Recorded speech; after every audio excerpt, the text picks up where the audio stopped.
Get off my land. Those were the first words Margaret Ellis heard from the man who was supposed to be her husband. Not a goodbye, not an explanation.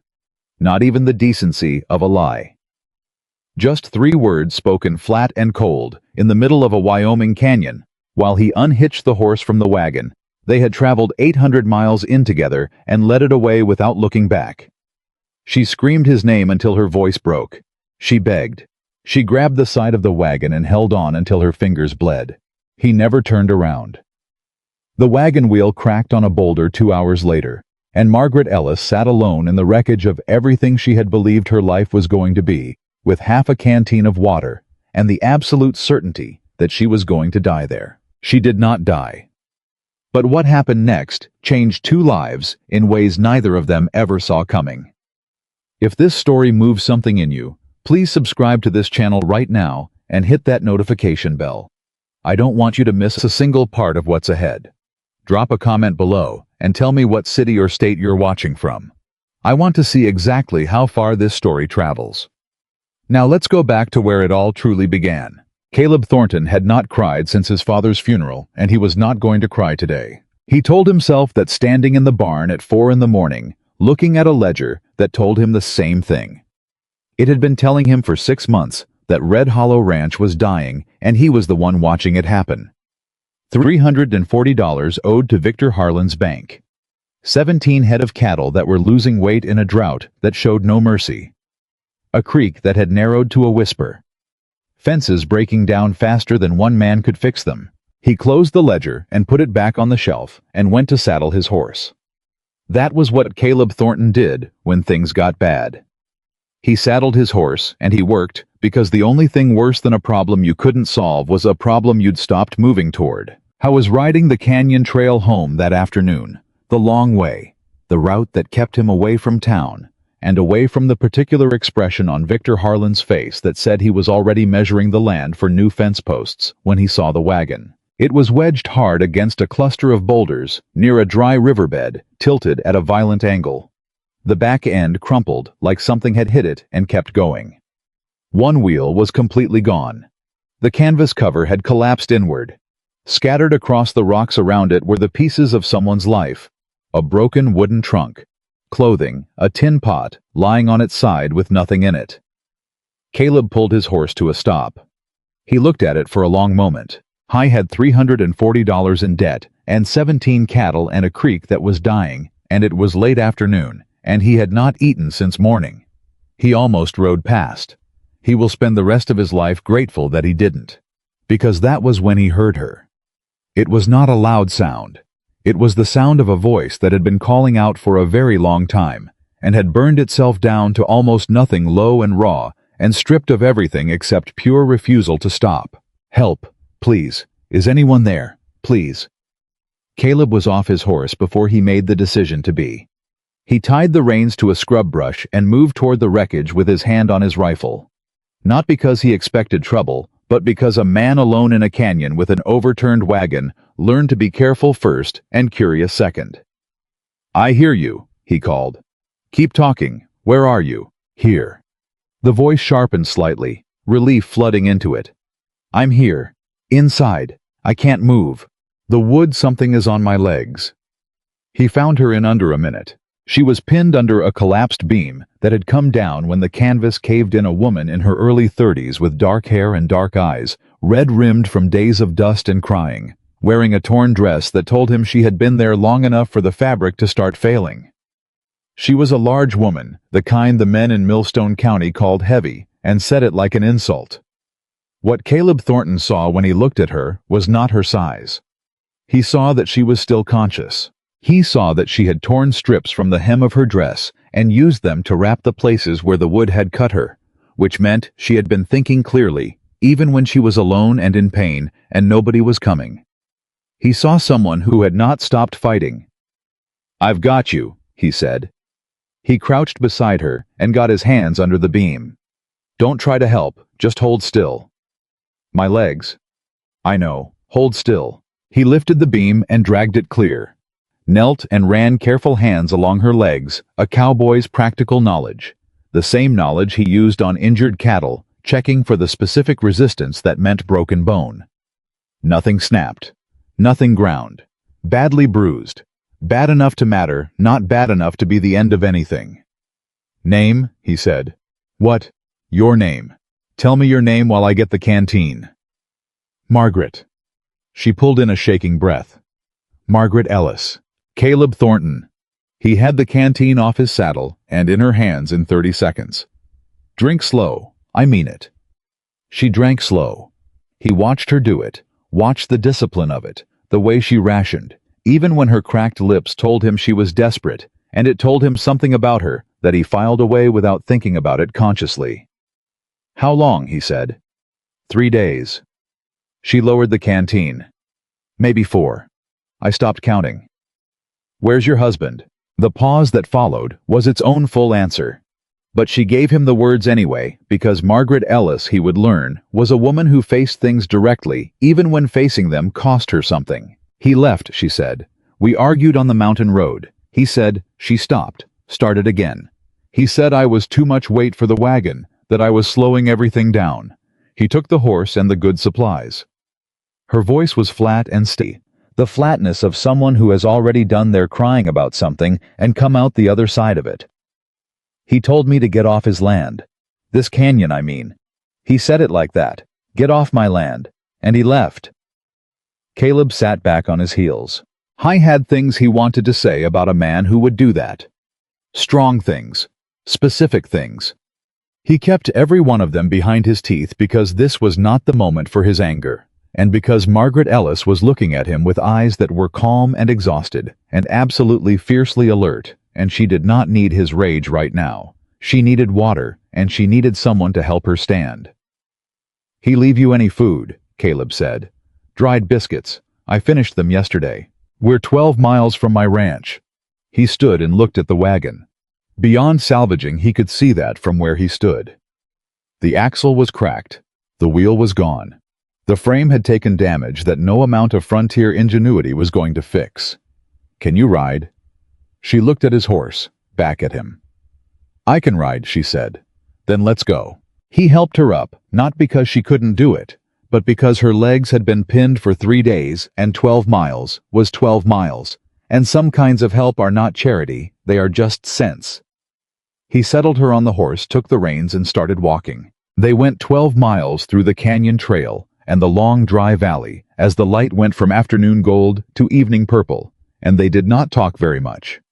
Some silences are uncomfortable. This one was not. It was the silence of two people who were both in different ways, exhausted down to their foundations, and had nothing to prove to each other yet. When the ridge broke and Red Hollow Ranch came into view below them, Caleb felt the usual thing. The complicated knot of grief and pride and weariness that the sight of that farmhouse always produced in him now. He watched Margaret look at it, the broken porch rail, the half-collapsed east fence, the dead garden beside the house where his mother's hands had last touched soil 3 years ago. He waited for her to say something polite and say nothing real. "That garden," she said. "What was it growing?" He looked up. "Everything. Beans, tomatoes, squash. My mother kept it."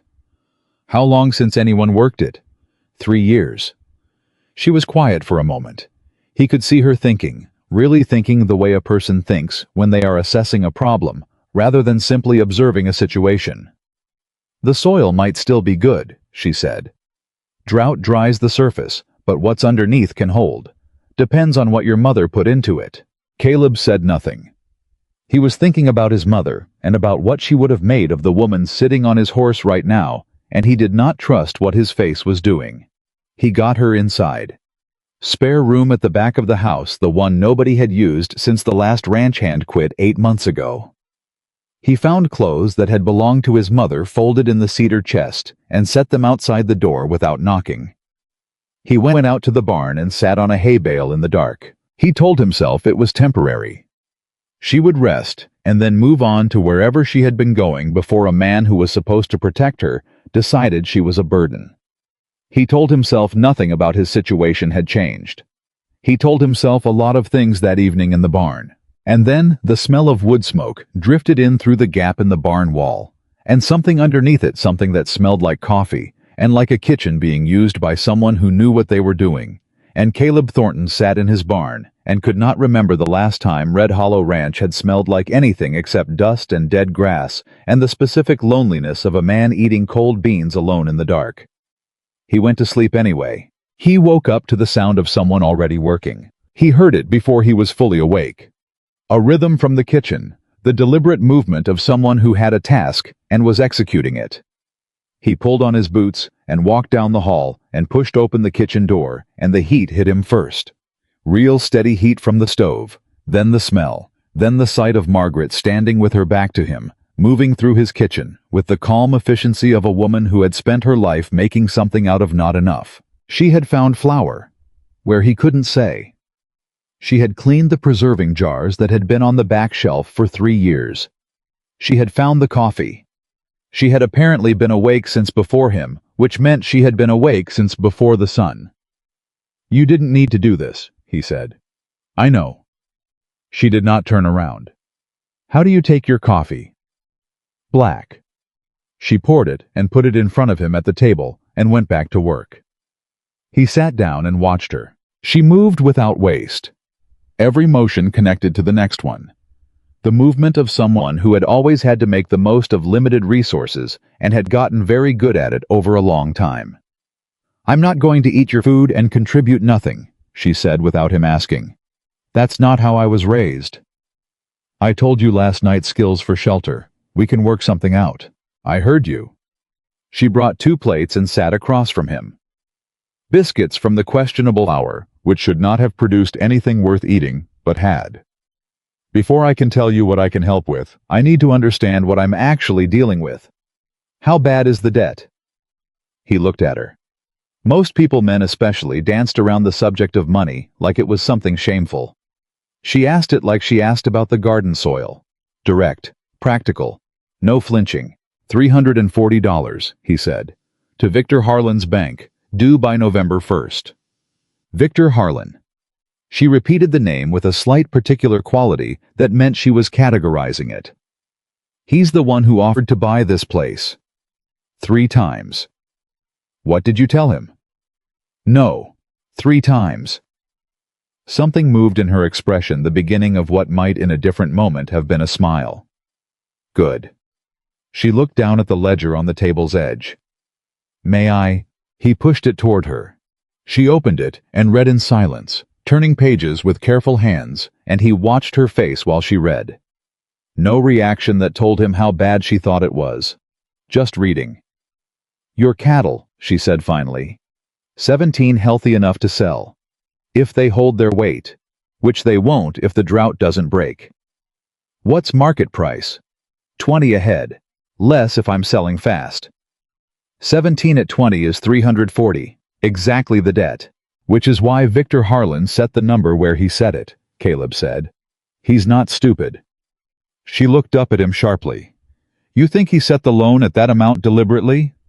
"I think Victor Harlan has been planning to own this land for a long time and has been patient about the method." She was quiet for a moment.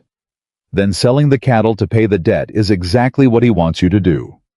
Strip the ranch of its livestock, pay him back, and be left with nothing but land you can't operate." Caleb stared at her. He had known something was wrong about the situation for months. He had felt it the way you feel bad weather coming in the bones before there is any evidence in the sky. But he had not put it into those words. Not once. "What else would I do?" he said. She stood up and walked to the window. Not to look at anything specific, to think he was learning already that she thought better when she was moving or standing at windows. "You have half an acre of garden that isn't dead," she said. "You have a smokehouse. Yes, hasn't been used. I know. I looked at it this morning." She turned from the window. "The smokehouse is structurally sound. The root cellar has 2 barrels of salt pork and about 200 pounds of dried beans you haven't touched. The storage room has 3 barrels of vinegar that you think are useless." He blinked. "How did you—" "I woke up at 2 in the morning and I couldn't sleep," she said. "I walked the property." "That was the first night you were here?" "Yes." He sat back in his chair and looked at this woman who had been alone in a canyon for 4 days and arrived at his ranch half dead, and had spent her first night awake, walking his property in the dark, cataloging what he had forgotten he owned. "All right," he said carefully. "What are you thinking?" "I'm thinking that cattle aren't your only asset," she said. "I'm thinking that you've been running this ranch like it's only one thing, and it's more than one thing." She came back to the table and sat down. She was leaning forward slightly now, the way a person leans when they are not performing certainty, but actually feeling it. "Mr. Thornton." Caleb, I know how to feed people. Not fancy food, working food. Bread, preserved vegetables, smoked meat beans, ready to eat. The kind of food that ranch workers are living without, because they're too far from town and too busy to make it themselves. She held his gaze. "I have watched women build businesses out of exactly this back in Missouri. A kitchen and a smokehouse and half an acre of garden is not nothing. In the right hands, it's a livelihood." "In the right hands," he said. "That's what I'm offering you," she said, not breaking eye contact. "My hands. 60% to you, 40 to me. I replace what I use, no charity in either direction." He looked at her for a long moment. "You'd work that hard for 40% of a kitchen operation on a dying ranch." "I'd work that hard because it's the right problem to solve and I can actually solve it," she said. "The 40% is just what makes it honest between us." I thought about what it meant to let someone into the work of a place that was the last thing his father had left him. He thought about trust, and about how it had been 3 years since he had extended it to anyone, and how he had gotten used to the particular quiet of not needing anyone enough to risk it. "I need 3 days," she said. "Let me walk every inch of this property in daylight. Let me look at everything. After 3 days, I'll tell you exactly what I think is possible and what isn't. And whatever I find, I'll tell you the truth about it, even if it's not what you want to hear." He looked at her for a moment longer. He did not know why he trusted her. There was no logic to it. She was a stranger who had been in a broken wagon the previous day and in his barn at 2 a.m. last night. He knew nothing about her except that the man who was supposed to love her had told her to get off his land and left her to die, and she had survived it, and she had come out of it planning. 3 days, he said. She held out her hand. He shook it. Her grip was firm and unhesitating, the grip of a woman who had been underestimated so many times she had stopped wasting energy, being offended by it, and had simply gotten on with being capable. "And Caleb," she said. "Yeah. Whatever problems you haven't told me yet, I need all of them. I can't work with half the picture." He looked at the stack of mail on the corner of the table. The letter from the bank he had not opened yet. He picked it up and put it in front of her without a word. She opened it, read it, set it down. "October 1st, she said. He moved the deadline up. A month earlier. That's 6 weeks, not 13. Yes. Is that legal? I don't know. Lawyers cost money." She looked at the letter. Then she looked at him. "I need you to trust me about something," she said, "and I need you not to get angry about it until you've heard the full thing." He straightened slightly. "All right.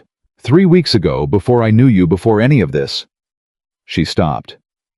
"That's not right. Before you found me. I had a cousin in Cheyenne that I wrote to asking about land fraud, how banks do it, what it looks like on paper." She paused. "I've seen it happen to other people before, Caleb. Men like Victor, it's a pattern.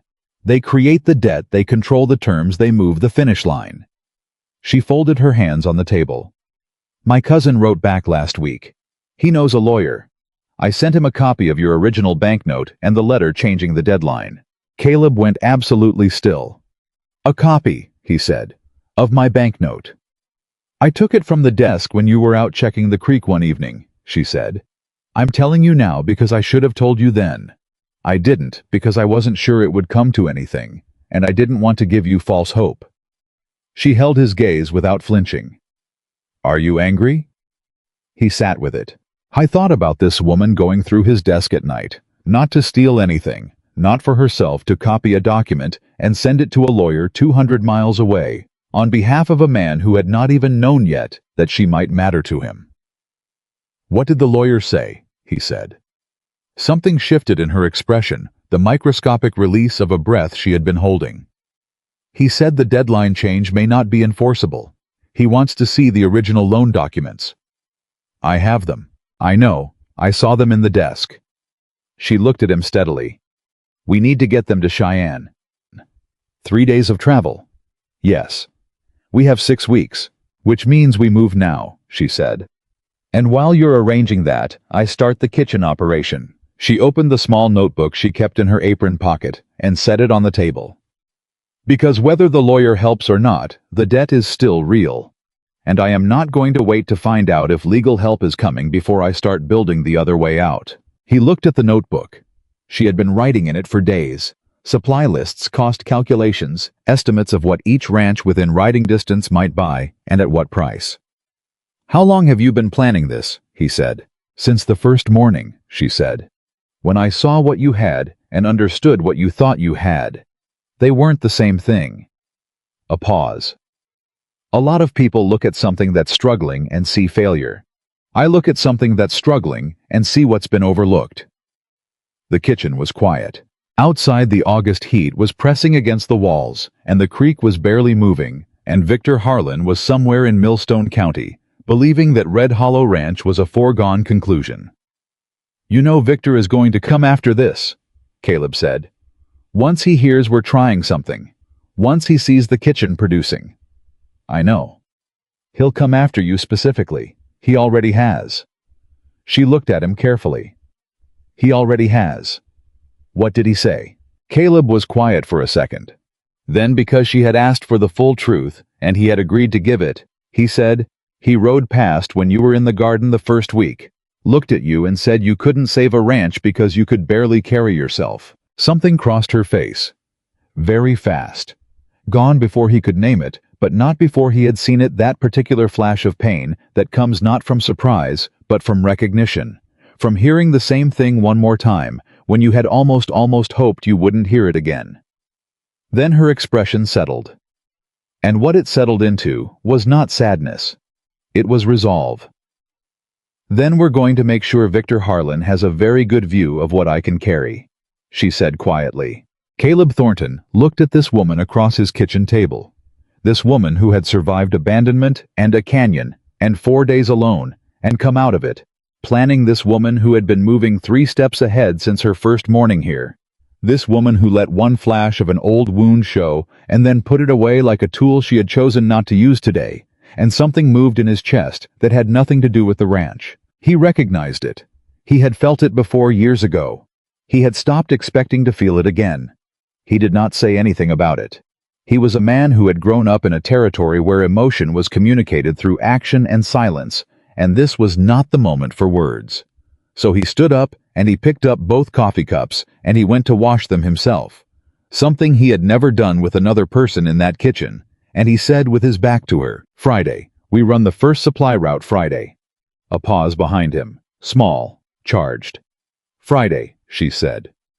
He did not turn around, but he was not quite able to stop the thing that happened to the corner of his mouth. The first supply run nearly broke both of them and produced $12.40 and the beginning of everything. Margaret had been awake since 2 in the morning on Friday. Caleb had stayed up because he would not leave a woman working alone in his kitchen while he slept. Not for any reason he would have been comfortable explaining out loud, just because it did not sit right. By the time the sun came up, they had 6 loaves of bread, 8 jars of pickled vegetables from the garden, which was putting out its first real produce in 3 years. Something that still seemed slightly miraculous to him, and 2 sacks of dried beans. He drove the wagon to the Garrity Ranch first. The foreman, a weathered man named Cole, looked at the bread on the wagon with an expression of open skepticism. 3 of his cowboys leaned against the fence and did not bother to make their commentary quiet. Where'd this come from? Cole said. Red Hollow, Caleb said. My partner runs the kitchen. Partner. Cole said it the way Victor said it, with the weight of a question he wasn't quite asking. Taste it, Caleb said. Then tell me what you think. Cole broke off a piece, chewed. His expression changed. How much for all 6? He said. At the Breckenridge outfit, a young cowboy picked up a jar of the pickled vegetables and turned it in his hands and said, My mother used to put up vegetables like this. And his voice went slightly soft when he said it, and he bought 4 jars. At the Morrison spread, the foreman didn't haggle at all. He looked at the beans and the bread and said, "When are you coming back?" And when Caleb said next Friday, the man said, "Bring more." They sold everything. $12.40. Caleb drove back to Red Hollow in the early evening and walked into the kitchen and put the money on the table. Margaret looked at it. She counted it twice, not because she doubted him, but because she was already calculating. "Not enough," she said. "No. Next Friday, twice as much." "We don't have the supplies for twice as much." "We will." She was already writing. Mrs. Caulfield on the edge of town, the widow, she has her late husband's flower stock that she can't sell. I've asked around. Nobody will buy it because they don't trust the quality. I can assess it just by looking. She looked up at him. There's also the smokehouse. If we can get it operational by end of this week, we have a product nobody else in riding distance is offering. He looked at her. She had been awake since 2 in the morning and had spent the day cooking and was sitting at his table in the evening, planning the next week with the same energy as a person who had just started. "When do you sleep?" he said. She glanced up from her notebook. "When there's less to do." "Margaret." She stopped. "You've been up for 18 hours, he said. A pause. The smallest thing moved in her expression, the involuntary ease of a person who was not accustomed to being noticed in this particular way. "I think better when—" "I know you do," he said. "You can think all you want tomorrow. Right now, eat something and rest." She looked at him for a moment with an expression he could not read entirely, something guarded and something else underneath it, something that was not quite guarded at all. "You don't have to watch out for me," she said. "I know," he said. "I'm doing it anyway." The kitchen was very quiet. Then she looked down at her notebook, and then she looked back up at him, and something in her face was different. Not changed exactly, but opened the way a window opens that hasn't been opened in a long time. "Thank you," she said. Quiet. Real. He nodded once and started putting food on the table, because that was how Caleb Thornton said the things he did not yet have words for. Victor Harlan came to Red Hollow on a Thursday morning supply prep day. The worst possible timing, which Caleb understood, was deliberate. He saw the horse coming up the road and stepped outside to meet it before Victor got close enough to see through the kitchen window. Victor dismounted with the easy movements of a man who owned most of the county and felt it in his body. "Just a friendly visit," he said. "Say what you came to say," Caleb said. "People are talking."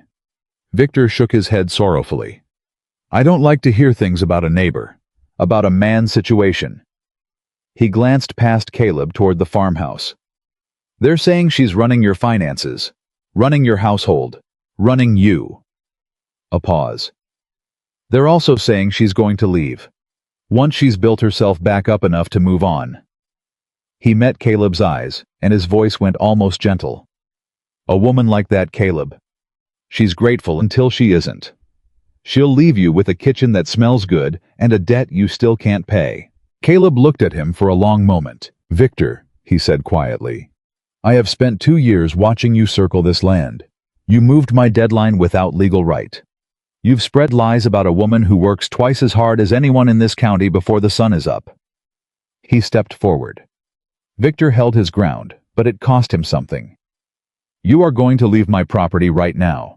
And if you come back without an invitation, I'm going to ride to the territorial office in Cheyenne and file a formal inquiry into how this loan was structured and how the terms were changed.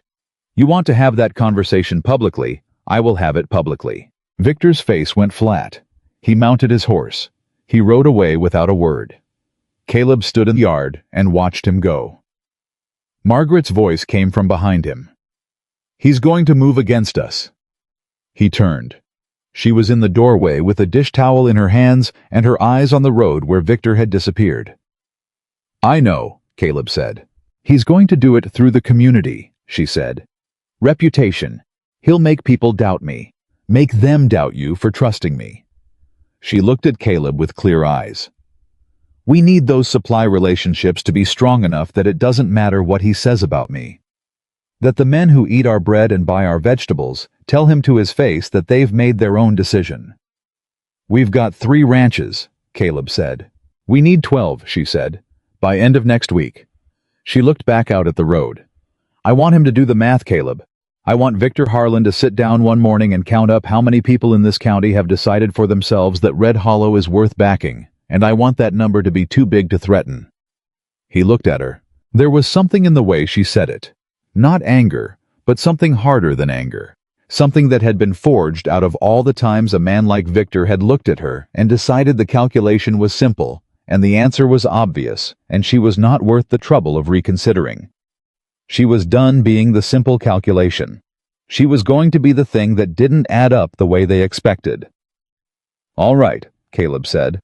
12 ranches by end of next week." She nodded once, went back inside. He stood in the yard for a moment in the late afternoon sun, listening to the sounds from the kitchen, deliberate, unhurried, capable. And he thought about a canyon trail and a voice he almost hadn't heard, and a woman who had spent 4 days calling out in a broken place without knowing if anyone was coming. She had not stopped calling. He was glad with an intensity that surprised him that he had stopped to listen. The creek was still low. The debt was still real. Victor was still planning something.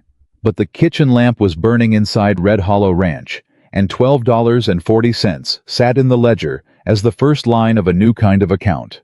And Caleb Thornton walked back through his front door toward the sound of work being done by someone who had decided that his ranch was worth fighting for. He had not felt that in 3 years. He was not going to waste it. The $12.40 sat in the ledger like a seed that hadn't decided yet whether it was going to grow. Margaret looked at it every morning. Not with doubt, with calculation. She was running numbers ahead that Caleb couldn't always follow, adding and subtracting things he hadn't thought to count as assets. She was building something in her mind before she built it in the world, and watching her do it was like watching a person read a map of territory that nobody else could see yet. Monday morning, 4 days after the first supply run, she put on her bonnet and told Caleb she needed to go to town. He looked up from the fence post he was repairing. Town. "Mrs. Caulfield's flour," she said. "And I want to talk to the grain merchant on 5th Street about prices." "People in town are talking about you," he said. "It won't be comfortable." "It never has been," she said simply. "Are you going to drive me, or am I walking?" He drove her. Millstone was not a large town. A main street, a feed store, a bank with Victor Harlan's name on the sign, a general goods, a saloon, a church that held services every other Sunday, because the circuit preacher had more territory than he had Sundays. It took about 4 minutes to walk end to end.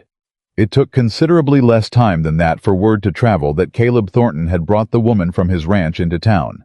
Caleb felt the shift the moment they climbed down from the wagon.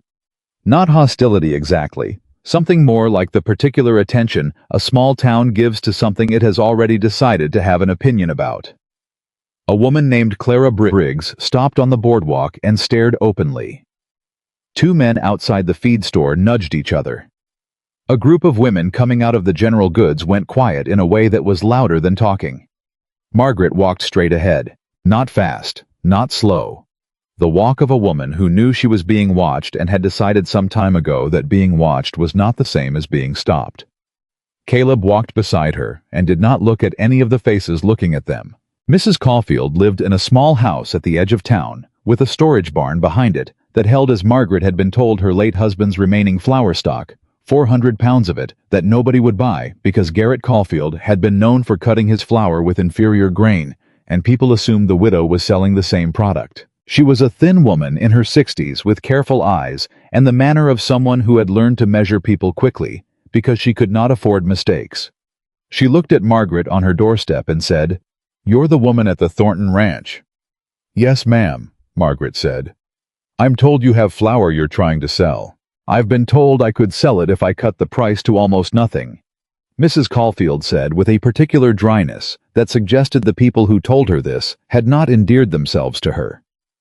"Would you let me look at it first?" Margaret said, "before we talk price?" The old woman studied her for a moment. Then she stepped aside and let her in. Caleb waited in the yard. He could hear them inside, not words, just the sound of conversation moving back and forth, the particular rhythm of 2 women who were both trying to figure out if the other one could be trusted. 14 minutes later, Margaret came out and said, The flour is good, better than good. Her husband bought the quality grain and cut it with inferior product on the retail side, but he stored his reserve stock separately. What she has left is the reserve. She didn't know that. How much does she want for it? What I offered her was fair, Margaret said. She accepted it. He blinked. You already bought it. I said I'd be back Thursday with the money and the wagon. She was already moving back toward the main street. Now I need the grain merchant. He caught up with her. Margaret, where is the money coming from? We have $12.40. 11 of it, she said. The flour costs 9. That leaves 2 for seed, which is what I need from the grain merchant, because the garden is ready to expand, and I want to get the second planting in before the end of the week. She glanced at him sideways. I've been running this math since Tuesday.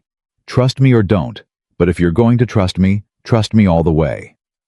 He was quiet for a moment. All the way, he said. She nodded and walked into the grain merchant's without breaking stride. He stood outside and watched a man across the street. Someone he recognized vaguely. A ranch hand from the Morrison spread watch the door Margaret had just walked through, and then look at Caleb with an expression that was trying to be neutral and not quite managing it. Something to say, Caleb called across the street. The man shook his head and walked on. They were back on the road to Red Hollow by noon, the wagon holding a promise of 400 pounds of quality flour to be collected Thursday and a paper bag of mixed vegetable seeds in Margaret's lap. She was writing in her notebook with the wagon moving under her, her handwriting small and precise. You're going to spill that ink, Caleb said. I've written on worse surfaces than a moving wagon, she said without looking up. I wrote letters on a ship in a thunderstorm once. He glanced at her. It was the first time she had volunteered something personal, not in response to a direct question, just offered the way people offer things when they are starting to feel comfortable enough to stop editing themselves. Where were you going? He said. To my aunt in Oregon. She did not stop writing. When I was 19, my mother had just died and my aunt was the only family I had left, and I had $12, an address, and a letter of introduction. A pause. I made it to Oregon. Alone. All the way. He thought about that for a moment. 19 years old, $12 address, and a letter. He thought about the woman sitting next to him on this wagon, and all the distances she had already crossed before the canyon. Your husband, he said carefully. How long were you married? She stopped writing. Just for a second. Then kept going. 4 years, she said. He was charming when we met. Charming men are like good weather. You trust them because everything feels easy, and you don't notice until you're already out to sea that easy and trustworthy are not the same thing at all. Caleb said nothing. The wagon moved. The road was dry, and the dust rose around the wheels in small clouds. I should have known, she said. Not bitterly factually the way she said most things. There were signs. I chose not to read them because I wanted to believe something that wasn't true. She finally stopped writing and looked at the road ahead. I don't make that mistake twice. He nodded once. They rode the rest of the way home in the kind of silence that had started between them to mean something different than silence usually means.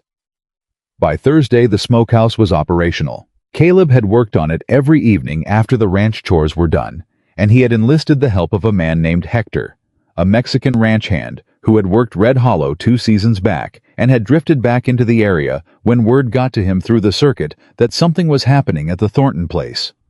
Hector was 50 years old and built like a man who had been working in hard country his whole life and had opinions about the right way to do things that were, Caleb had learned long ago, almost always correct. Hector had looked at Margaret on his first morning and said in his careful English, "You are the one making the bread the Garrity men won't stop talking about." "Probably," she said. "Can you cure meat?" "My father taught me," he said. Ed. His father taught him. "Good," she said. "Then you're hired." Caleb opened his mouth and closed it again. He had not authorized the hiring of anyone. He also recognized in the way she had said it, and the way Hector had nodded, that this was not a moment for him to insert process. He went back to fixing the smokehouse. The Friday of the second supply. Run the wagon held twice what it had held the first Friday. 12 loaves of bread. 16 jars of preserved vegetables, 4 pounds of smoked pork, 2 sacks of dried beans, and in a separate wooden box that Margaret had built herself from salvaged boards, 6 jars of a blackberry preserve she had made from the wild blackberries growing untouched along the north fence line that Caleb had never thought to harvest.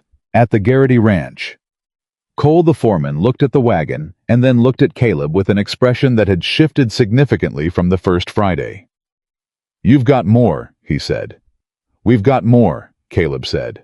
"The boys have been talking about your bread all week," Cole said, and there was something slightly reluctant about it. The admission of a man who had doubted and was being proven wrong and did not entirely enjoy the feeling.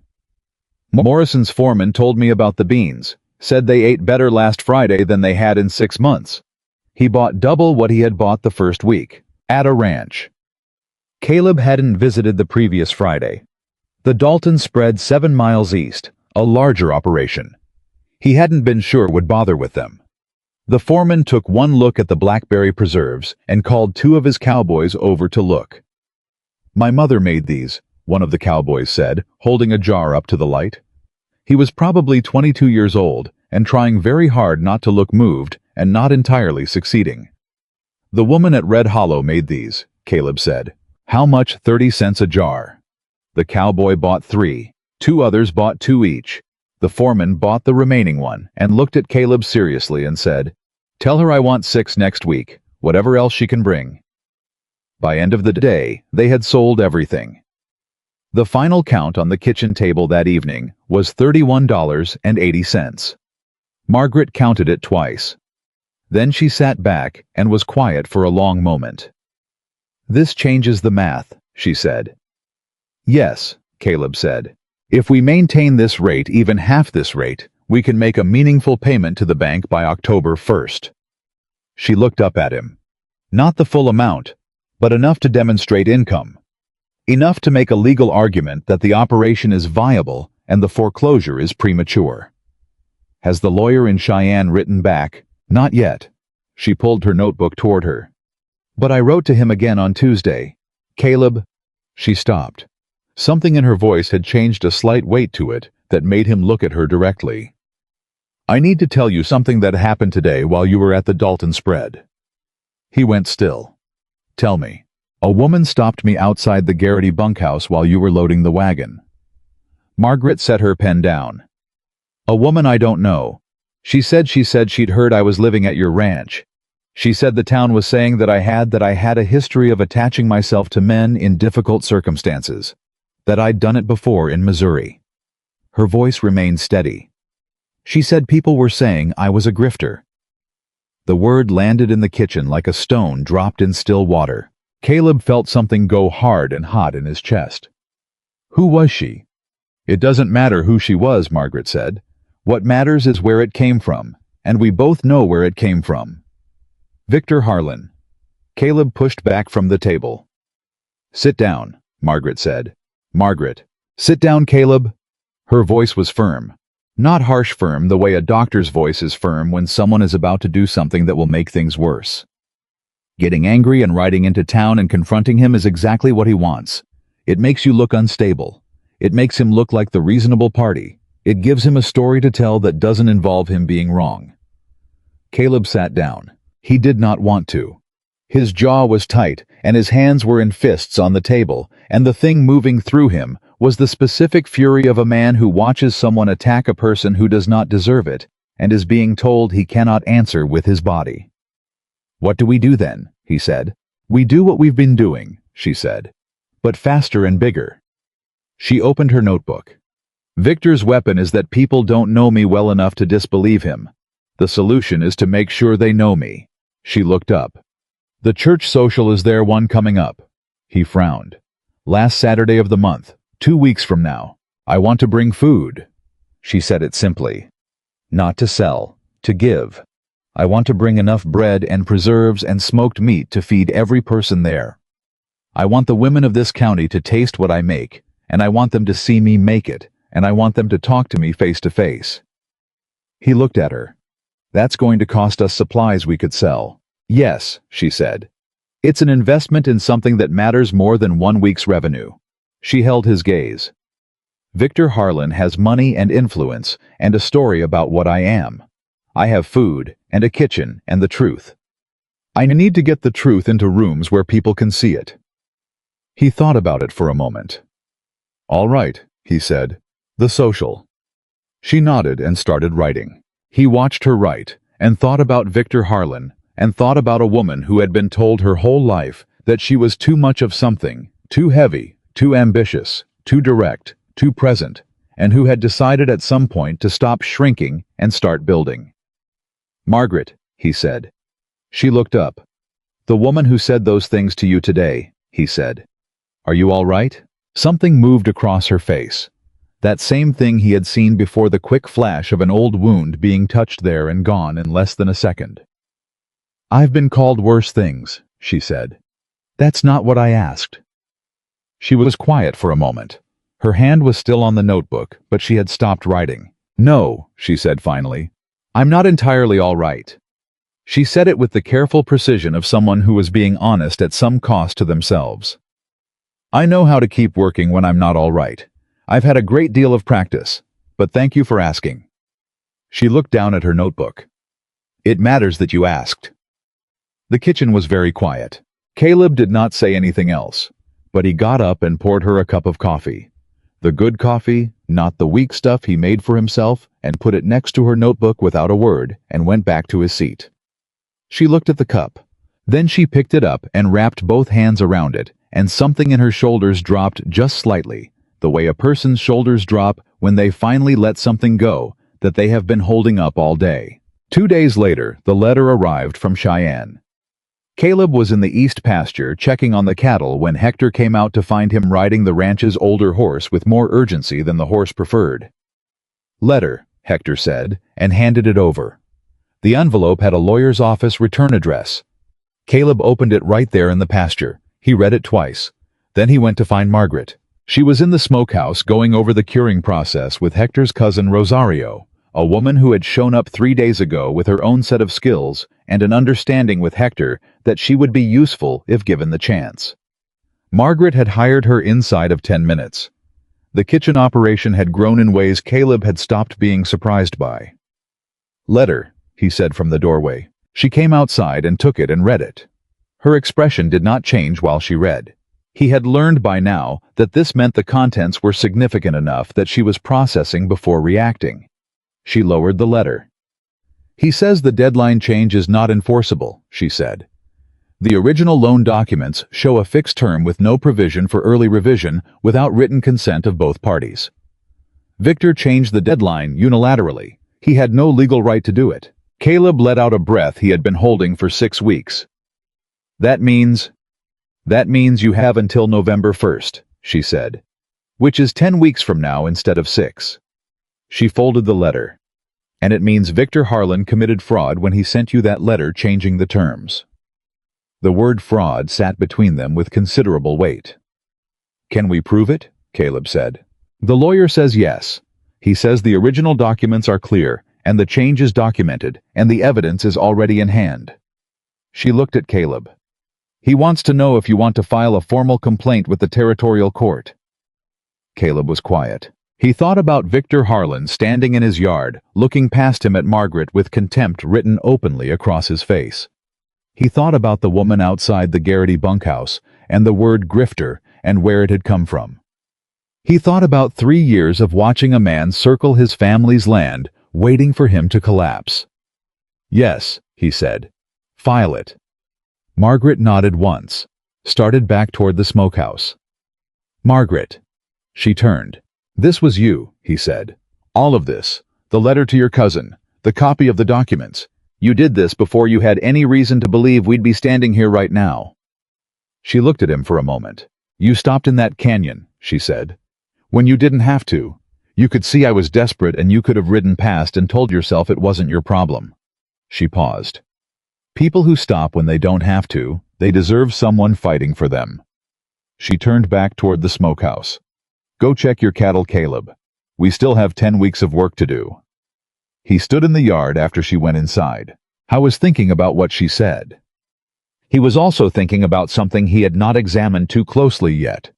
The fact that this woman had arrived at his ranch 3 weeks ago, with nothing, had inserted herself into the machinery of his survival. With both hands, had been working since 2 in the morning on Fridays and building supply relationships and running legal strategy and managing a kitchen staff, and still underneath all of it, carrying the weight of what had been done to her in that canyon. She never talked about it. She never asked for acknowledgement of it. She just worked. It occurred to him, standing in that yard, that the hardest kind of courage was not the kind that made noise. It was the quiet kind, the kind that showed up before dawn and kept its hands moving when everything inside was still hurting. He went to check his cattle. That evening, Hector brought news from town. He had gone in to pick up supplies and had spent 20 minutes at the feed store, which was, as Hector described it, the town's most efficient information distribution center. What he had heard there was that Victor Harlan had been talking. Specifically, Victor had been telling people in town that Red Hollow Ranch was running an illegal commercial operation without a county business license, and that he intended to bring it to the attention of the county authorities. Margaret heard this sitting at the kitchen table and said nothing for a long moment. Then she said, "Do we need a county business license?" Caleb looked at Hector. Hector looked at the ceiling. "I don't know," Caleb admitted. "Find out tomorrow," she said. "First thing." She was already writing. "If we do, we get one. If there's a fee, we pay it from this week's earnings. If there's a process, we go through the process." She looked up. "Victor is looking for a crack in our foundation. We are going to have no cracks." "If we have to get a license," Caleb started. "Then we get a license," she said firmly. "We do this right, all of it, because the moment Victor finds one thing we did wrong, he will use it to bury everything we did right." Hector nodded at Caleb as if to say, "This woman understands things." Caleb had already known that. He just appreciated the confirmation. The next morning, Caleb rode to town and talked to the county clerk, a small bespectacled man named Davies, who had been the county clerk for 20 years, and had the particular mild manner of someone who had learned to make no enemies because he processed paperwork for everyone. Davies looked at Caleb across the counter and said, "A ranch supply operation selling to neighboring ranches from your own property, no license required. That's agricultural commerce, different category." Caleb came home and told Margaret. She put down what she was doing and closed her eyes for exactly 2 seconds. "Good," she said. Then she picked up what she had put down and kept going. He almost laughed. He stopped himself, but only barely. The church social arrived on the last Saturday of the month, on a morning that was slightly cooler than the weeks before it, the first suggestion that August was loosening its grip. Margaret had been preparing for 3 days.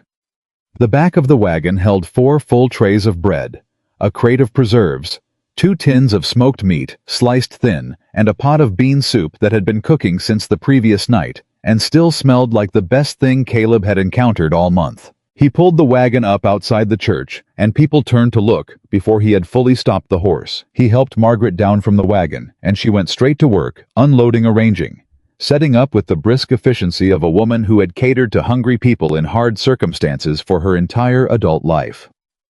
A few of the church women came over to help without being asked, the way people do when they see competence and are drawn to it. Within 20 minutes, there was a line.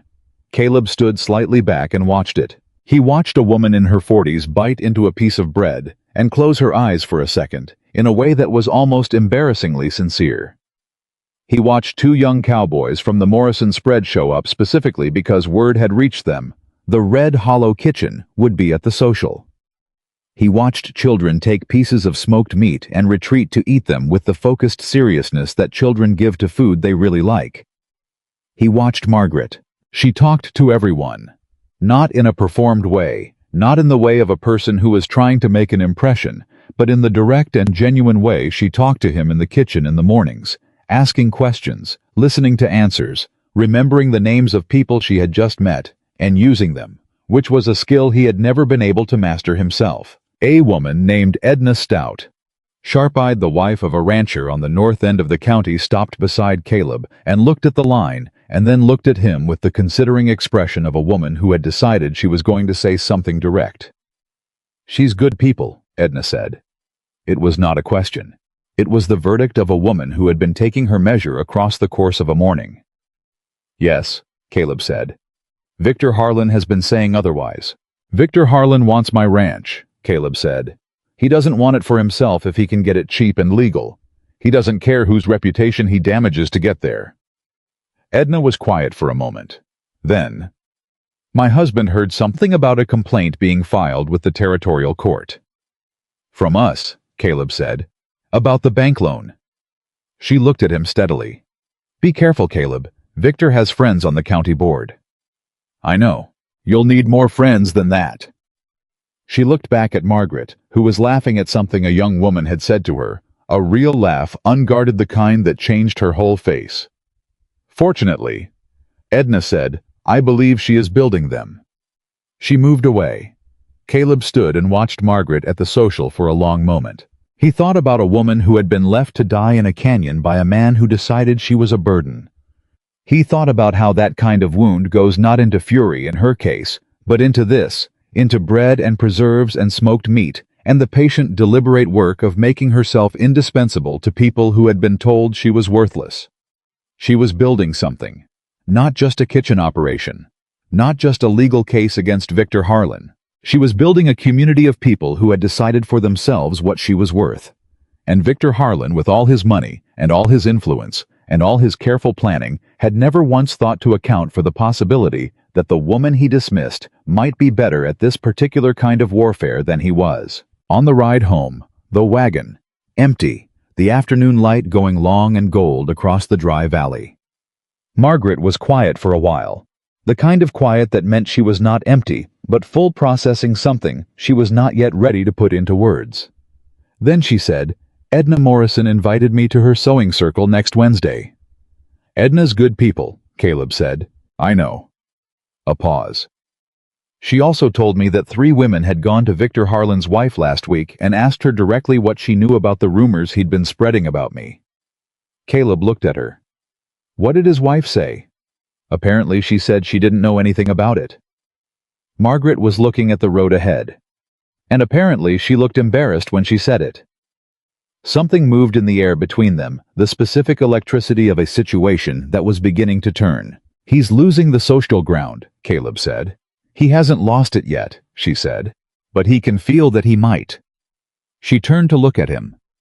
He's going to do something more direct soon, something legal or financial. The social maneuvering isn't working fast enough for him. You think he'll try to accelerate the foreclosure anyway? Even with the complaint filed? I think Victor Harlan has never had someone fight back through proper channels before, she said. I think he's used to people being too poor or too tired or too afraid to push back the right way. And I think when a man like that realizes the game has changed, he makes a mistake. She looked at the road. We need to be ready for that mistake. What does being ready look like? It looks like what we're doing, she said. More ranches, more income, more relationships in this county that have nothing to do with Victor Harlan and everything to do with what we've built. She paused. And it looks like the lawyer in Cheyenne moving faster than Victor expects. Caleb nodded. The wagon moved through the dry valley.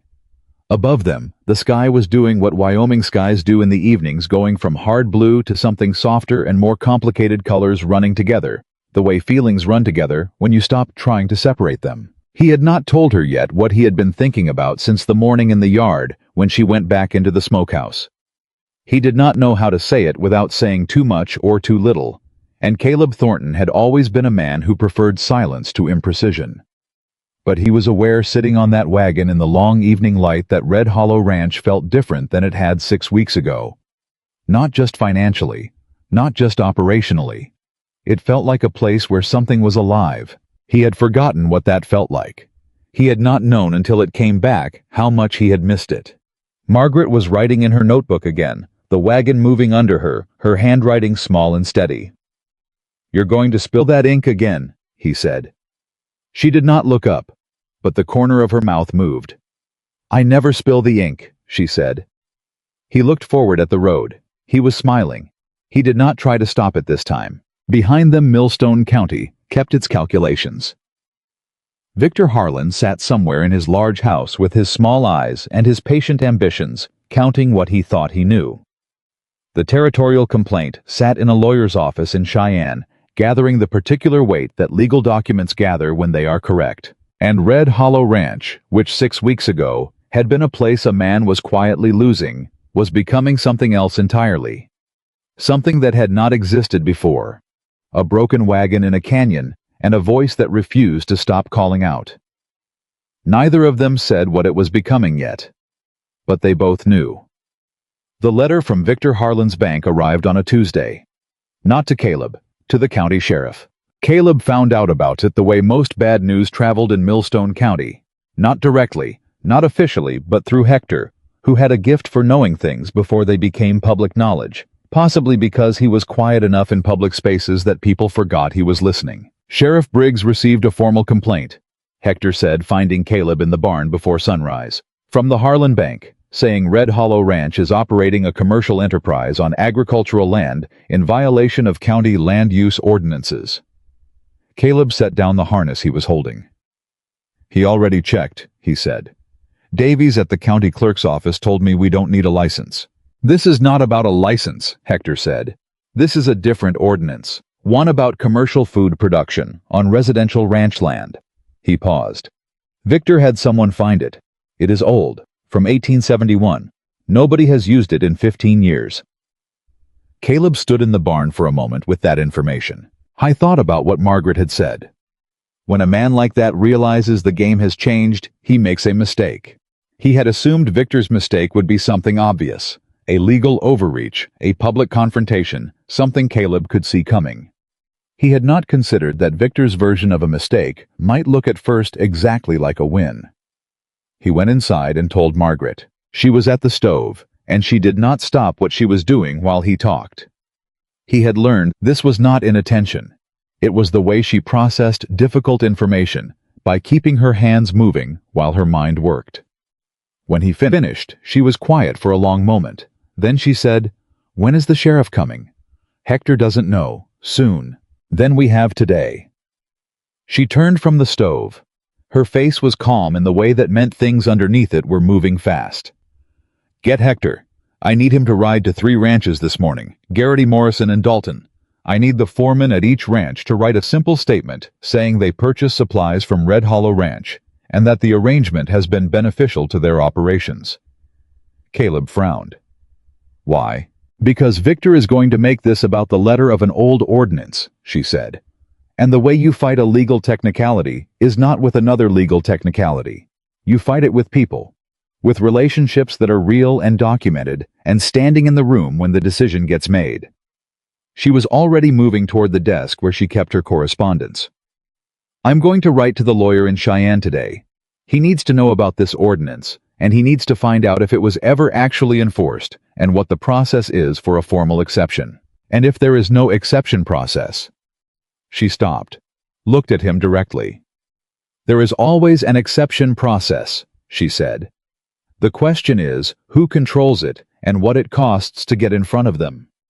She paused. "In this territory, who sits on the Agricultural Land Board?" Caleb thought about it. 3 county commissioners. Harlan appoints one of them. Who appoints the other 2? The town council. And who do we know on the town council? He thought of Edna Morrison's husband, a man who had been eating Red Hollow bread at the church social 3 weeks ago, and had gone back for a second piece. "Dale Morrison," he said slowly. "And James Caulfield, the widow's brother-in-law. He came to us last week wanting to know if we could supply the lumber camp up north." Something shifted in Margaret's expression. The particular look of a chess player who has just seen 5 moves ahead. "Get Hector moving," she said. "I'll have the letters drafted in an hour." He got Hector moving. But Hector had returned with written statements from 2 out of 3 foremen. The Garrity foreman had been out on the range and unavailable, but Cole's statement came through a cowboy who wrote it over personally, and the Morrison statement was signed by Dale Morrison himself, who had apparently added a personal note at the bottom that Hector described as strongly worded in Caleb's favor. At 2 in the afternoon, Sheriff Briggs rode up to Red Hollow Ranch. Tom Briggs was a fair man in his late 40s who had been sheriff for 12 years and had spent most of that time trying to stay precisely in the middle of every dispute, because the middle was the only place where a man could do his job without accumulating enemies faster than he could manage them.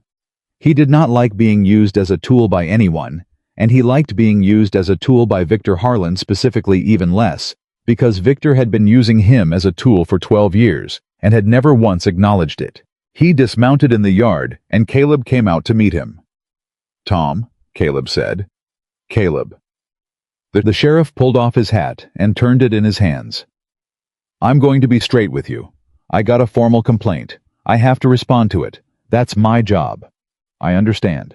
I also want you to know that I had Davies pull the ordinance in question, and Davies says it was passed in 1871 to prevent a specific man from running a commercial slaughterhouse on land that bordered the town well, and it has not been invoked since 1876. I appreciate you telling me that. I'm also going to tell you that Victor Harlan came to see me personally about this, which is unusual, and which tells me that whatever is happening here matters to him considerably more than the letter of a 1871 ordinance." Briggs looked at Caleb steadily. "What's going on, Caleb, the real version?" Caleb told him. "All of it. The loan, the deadline change, the territorial complaint, the supply operation, Margaret." He told it plainly and in order because Tom Briggs was a man who appreciated plain and orderly. When he finished, Briggs was quiet for a moment. "The deadline change," he said. "You've got documentation on that. The lawyer in Cheyenne has copies of everything." Briggs turned his hat one more time.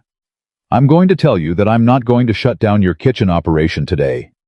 I'm going to file a response to the complaint saying the matter requires further review by the Agricultural Land Board. That gives you time." He put his hat back on. "Use it." "Thank you, Tom." The sheriff mounted his horse. Then he stopped and looked back at Caleb. "Victor Harlan told me that woman in your kitchen is a fraud and a grifter, and that she's taking advantage of a man who can't see clearly because he's desperate." Briggs said it flat and factual, the way a man states something he does not believe but feels obligated to report. "I want you to know I told him I'd look into the matter personally, and that if I found evidence of fraud, I'd act on it, and that if I didn't, I'd be reporting that back to the bank and noting it on the complaint record." Caleb looked at him. "She saved this ranch," Caleb said. "Everything you just heard about what we've built, the supply operation, the legal complaint, the relationships with the ranches, that is her. She walked onto this property 6 weeks ago with nothing, and she saw what I had stopped being able to see, and she built something out of it." His voice was level, but the feeling behind it was not. "If Victor Harlan wants to call that fraud, I want him to say it in front of a territorial judge." Briggs nodded once, rode away. Caleb stood in the yard. Then he went to find Margaret and tell her what the sheriff had said. She was in the kitchen. She listened to the whole thing without interrupting, which was unusual for her. She was not an interrupting kind of person, but she was a clarifying kind of person, and she usually asked questions as information came in. The fact that she was silent throughout told him she was listening at a different level than usual. When he finished, she said, "He's going to try to do it through the land board." "The board meeting is in 3 weeks, Caleb said. "Victor controls one of the 3 commissioners." "Then we need to be in that room," she said. "And we need to have more people there than Victor does." She looked at him. "Can you get Dale Morrison to bring 3 men from his ranch?" "Probably." "James Caulfield." "If you ask him personally." She picked up her pen. "I'll write to him today." She paused. "Caleb, I need you to think about something." He sat down. Her tone had shifted. "Victor's next move after the land board," she said carefully. "If he can't shut down the kitchen operation legally, and if the territorial complaint keeps moving forward, what does he do?" "I don't know." "I think I do," she said. "I think he goes after the loan directly. Not through the bank. He already changed the deadline, and that's what got him into legal trouble. I think he finds a buyer for the debt, sells it to someone else. Someone we don't have a relationship with and can't negotiate with." She looked at him steadily. "If the debt changes hands, the new holder can call it in any time they want, and we lose every legal protection we've built around the original loan terms." The kitchen was very quiet. Caleb felt something cold move through him that was not quite fear and not quite anger, but was made of both. "Can he do that?" he said. "A bank can sell a loan," she said. "It's legal. It's common." She paused. We need to pay down this debt significantly before he has the chance to do it. Not just make payments, make a payment large enough that it becomes more complicated to sell. How large? She had the numbers already written. She turned the notebook to face him. He looked at the number. He looked at her. That's $200, he said. Yes. We've made $63 in 3 weeks. I know. She did not look away. I have something I need to tell you, and I need you to hear it all the way through before you respond. He waited. She reached into the pocket of her apron and put a folded paper on the table. He picked it up and opened it. It was a bank draft from a savings account in St. Louis, Missouri, in the name of Margaret Ann Ellis. The amount was $240. He stared at it. Where did this come from? He said. I've been saving since I was 19, she said. The year I went to Oregon alone. I decided that year that I would always have money that no one else could touch. Not a husband, not a family member, no one. She was very still across the table from him.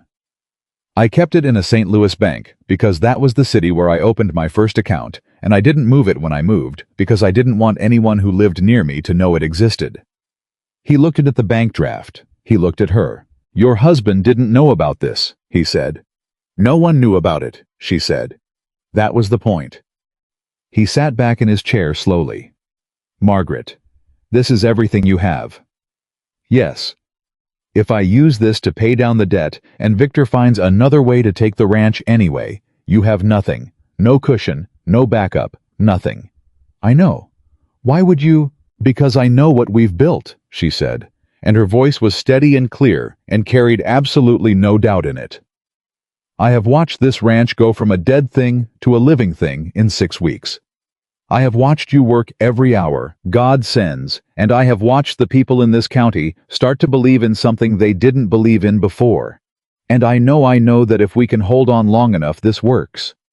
She paused. I am not a woman who bets what she cannot afford to lose, Caleb. I have been too poor too many times for that kind of gambling. This is not a gamble. This is the most certain thing I have put my money toward in my life. He could not speak for a moment.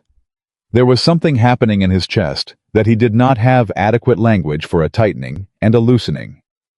At the same time, the particular sensation of a wall coming down, that you had been so long behind, you had forgotten it was a wall, and thought it was just the shape of the world. I can't let you do this, he said. You can't stop me, she said simply. It's my money. I'm investing it in a business I'm a partner in. That is what partners do. She folded her hands on the table. What you can do is make sure we build this fast enough that I get it back with interest. The smallest suggestion of something lightened in her expression. I want it back with interest, Caleb. I am not doing this out of sentiment. He looked at her for a long, long moment. You are doing some of it out of sentiment, he said. She held his gaze, did not deny it. Some of it, she said quietly. The kitchen held the silence between them. Warm waited, full of things that were being said without being said. The way the most important things often are between two people who are both in different ways, learning to trust again after learning how much it can cost. Caleb picked up the bank draft. He folded it carefully and put it in his shirt pocket. I'll ride to the bank tomorrow, he said. First thing. She nodded. He stood up. And then, because he was a man who communicated in action more than words, and because some debts cannot be paid in money, he reached across the table and picked up her hand and held it for exactly 3 seconds. Not romantically, not with any declared intention, just with the full weight of what he meant and could not say, and then he let go and went outside. She sat at the table for a moment after he left. Then she opened her notebook and went back to work, because that was what she did, and also because the alternative was to sit very still with the feeling that something was changing, and she was not entirely ready to look directly at that yet. The land board meeting was in 18 days. What happened in the 11 days before it nearly ended everything? It started with Rosario.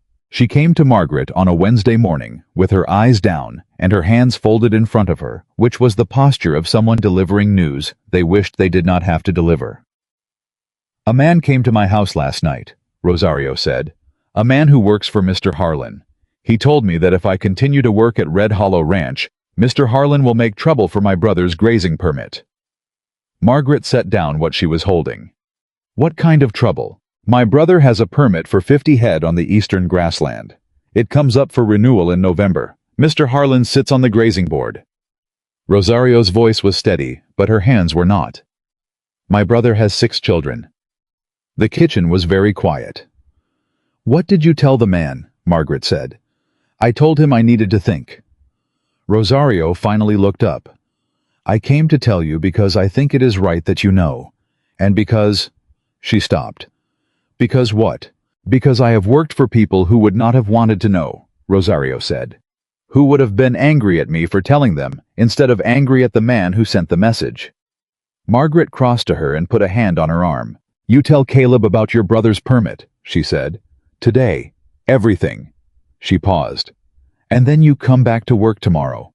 But I need you to understand, if this costs your brother his permit, I will spend every resource I have making it right. That is a promise." Rosario looked at her for a long moment. "I believe you," she said.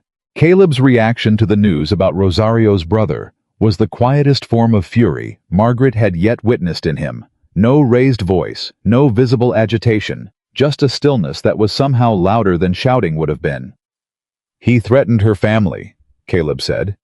"Yes." "Through a ranch hand, so his name stays clean." "Yes." He stood by the window for a long time. "Hector's cousin," he said finally. "Her brother's permit. That is not about us anymore. That is Victor using people who have nothing to do with this fight." "I know," Margaret said. "And it tells us something important." He turned to look at her. "He's frightened," she said. "This is not the move of a man who is winning. This is the move of a man who has tried every front door approach and is now coming through the windows." She held his gaze. "We need to tell the sheriff. Not as a complaint, as a documentation. We put it on record with Rosario's statement signed and dated that Victor Harlan's representative threatened her family's livelihood to interfere with a legitimate business operation." "Tom Briggs is a fair man," Caleb said. "He won't like this." "No," Margaret agreed. "He won't." They went to see Tom Briggs the next morning, Caleb and Margaret together, which was the first time Margaret had been part of an official conversation about the situation rather than the person who prepared Caleb for it. Rosario's written statement was in Margaret's hands when they walked into the sheriff's office. Briggs read it. He set it down. He said nothing for a moment. Then he said, "I'm going to need you to give me the original of that document." He looked up at Margaret directly. It was the first time he had addressed her directly, and there was in his expression the particular quality of a man revising an opinion. "I'm going to put it in the case file. It goes on record with the territorial court." "Thank you, Sheriff," Margaret said. "Don't thank me," Briggs said. "Victor Harlan has been operating in this county for 30 years, and I have watched him do things I couldn't prove and couldn't stop. This," he tapped the document, "this I can prove." They left the sheriff's office and walked back to the wagon, and Caleb helped her up, and they rode back toward the ranch, and neither of them spoke for the first several miles. Then Margaret said, "He's going to hear that we went to the sheriff." "Today," Caleb said. "By this afternoon. And then he's going to do something." "Yes." She was quiet. "Are you afraid?" he said. She considered the question with the seriousness it deserved. "I'm not afraid of Victor Harlan," she said finally. "I am watchful. There's a difference." A pause.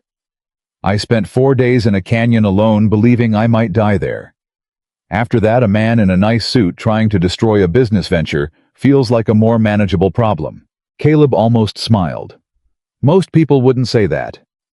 "Most people haven't been in the canyon," she said.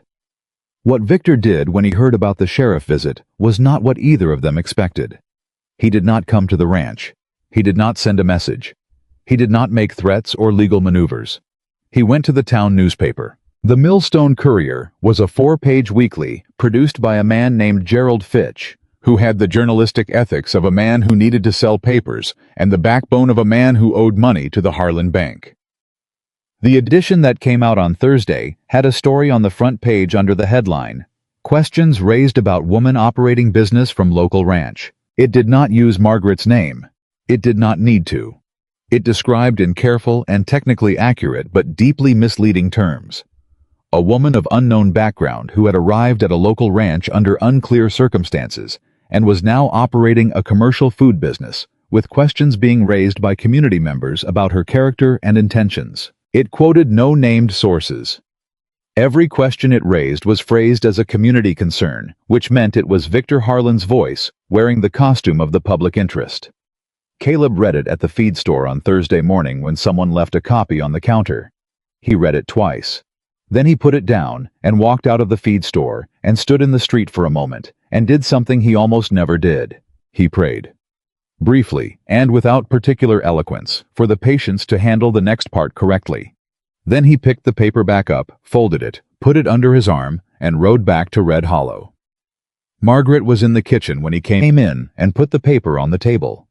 She read it without touching it, just leaning forward, reading from where she stood.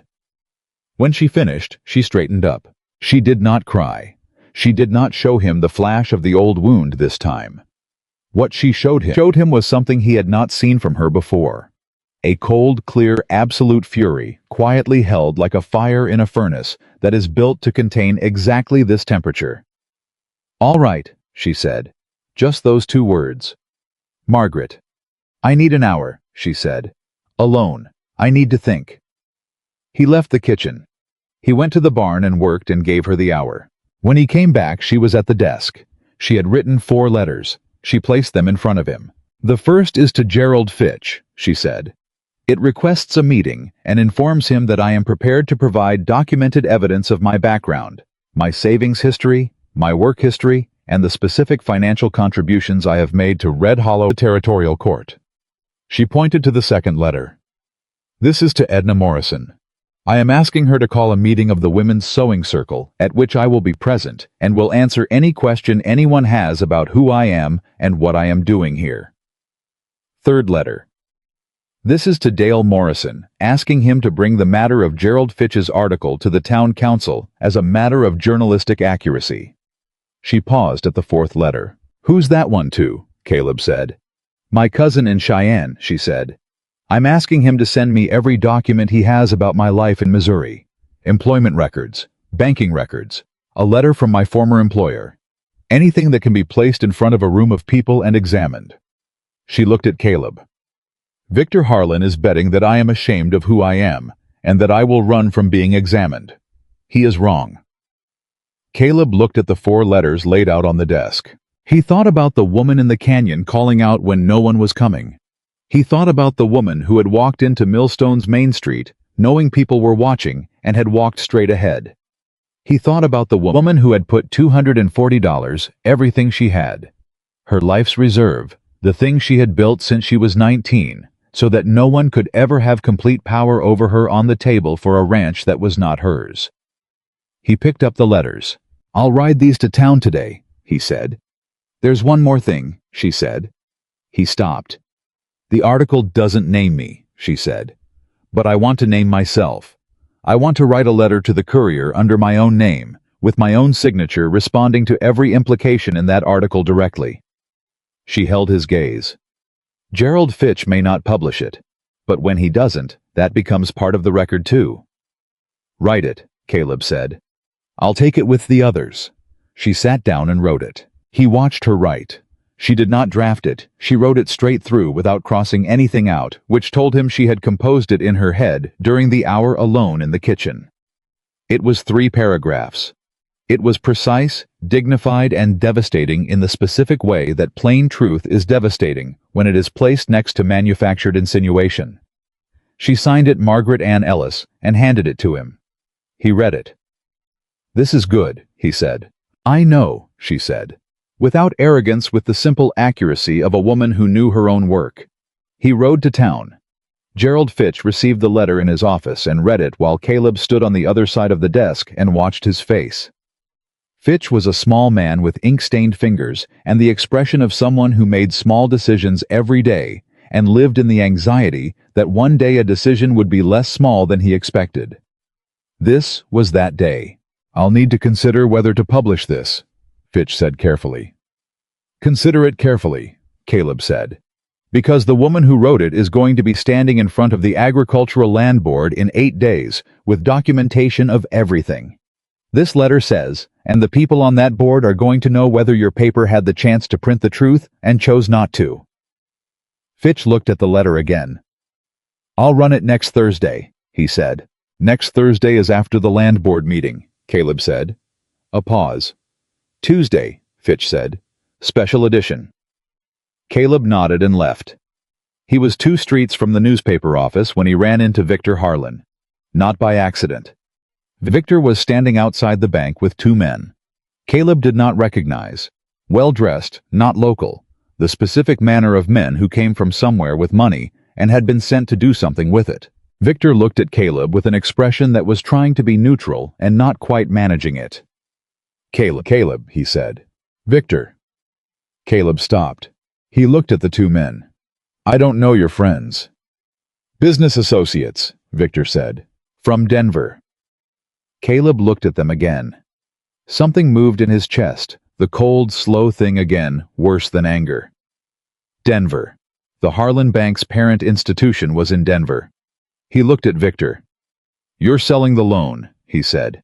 Victor's expression didn't change. I don't know what you mean. Yes, you do. Caleb kept his voice level.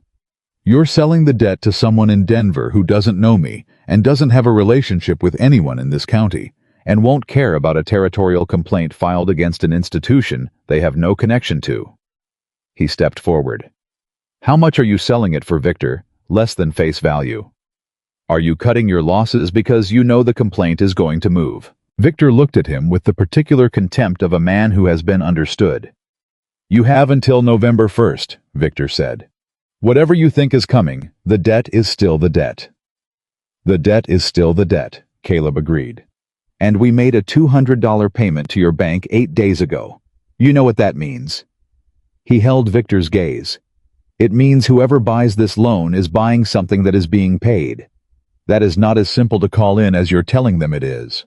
One of the Denver men shifted slightly. Just slightly. But Caleb saw it. Victor saw him see it.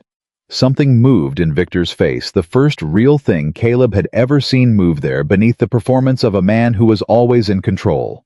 It was not quite fear, but it was the thing that lives next door to fear. You should go home, Caleb, Victor said. I should, Caleb agreed. I've got a kitchen to run. He tipped his hat not sarcastically, just because his mother had raised him to tip his hat, and walked to his horse and rode out of Millstone without looking back. He was halfway home when it hit him.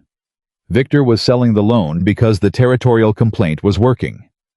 Not because he was losing yet, but because he could see that the path forward was going to cost him more than he wanted to pay, and Victor Harlan had not gotten rich by paying more than he wanted to pay. Victor was cutting his losses, which meant they had hurt him, which meant everything Margaret had been building, the supply routes, the community relationships, the legal filings. The money on the table had worked well enough to make a man with 30 years of county influence decide this particular fight was not worth finishing. Caleb rode the rest of the way home with something he had not felt in a very long time moving through his chest. Hope. Real hope. Not the desperate kind. The kind that is built on evidence. He pulled the wagon up to Red Hollow Ranch, and Margaret was in the garden. The garden that had been dead when she arrived and was now producing enough to supply 6 ranches, and she looked up when she heard him coming. She read his face before he said a word. What happened? She said. Victor is selling the loan, he said. He had men from Denver with him. She straightened up slowly. Set down what she was holding. When? She said.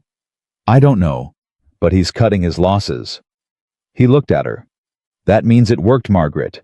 Everything you built, it worked. She was quiet for a moment.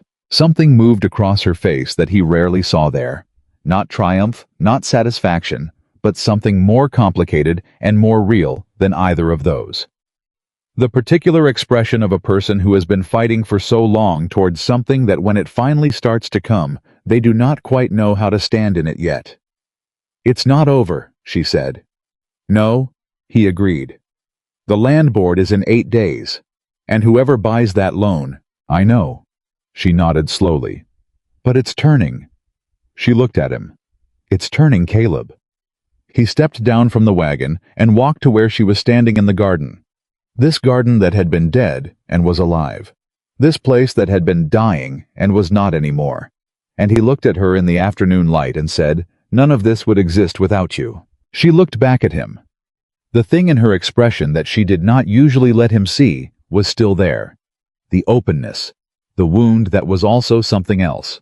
The complicated human interior of a woman who had survived too much to be easily moved, and who was moved anyway. "Yes, it would," she said quietly. "It just would have taken a lot longer." He shook his head. "No, it wouldn't have." They stood in the garden. The afternoon light was doing what it did in Wyoming at the end of summer, going long and gold and honest, the kind of light that shows things as they actually are, rather than how people wish they were. He reached out and brushed a smear of garden dirt from her cheek with his thumb. A small gesture unplanned.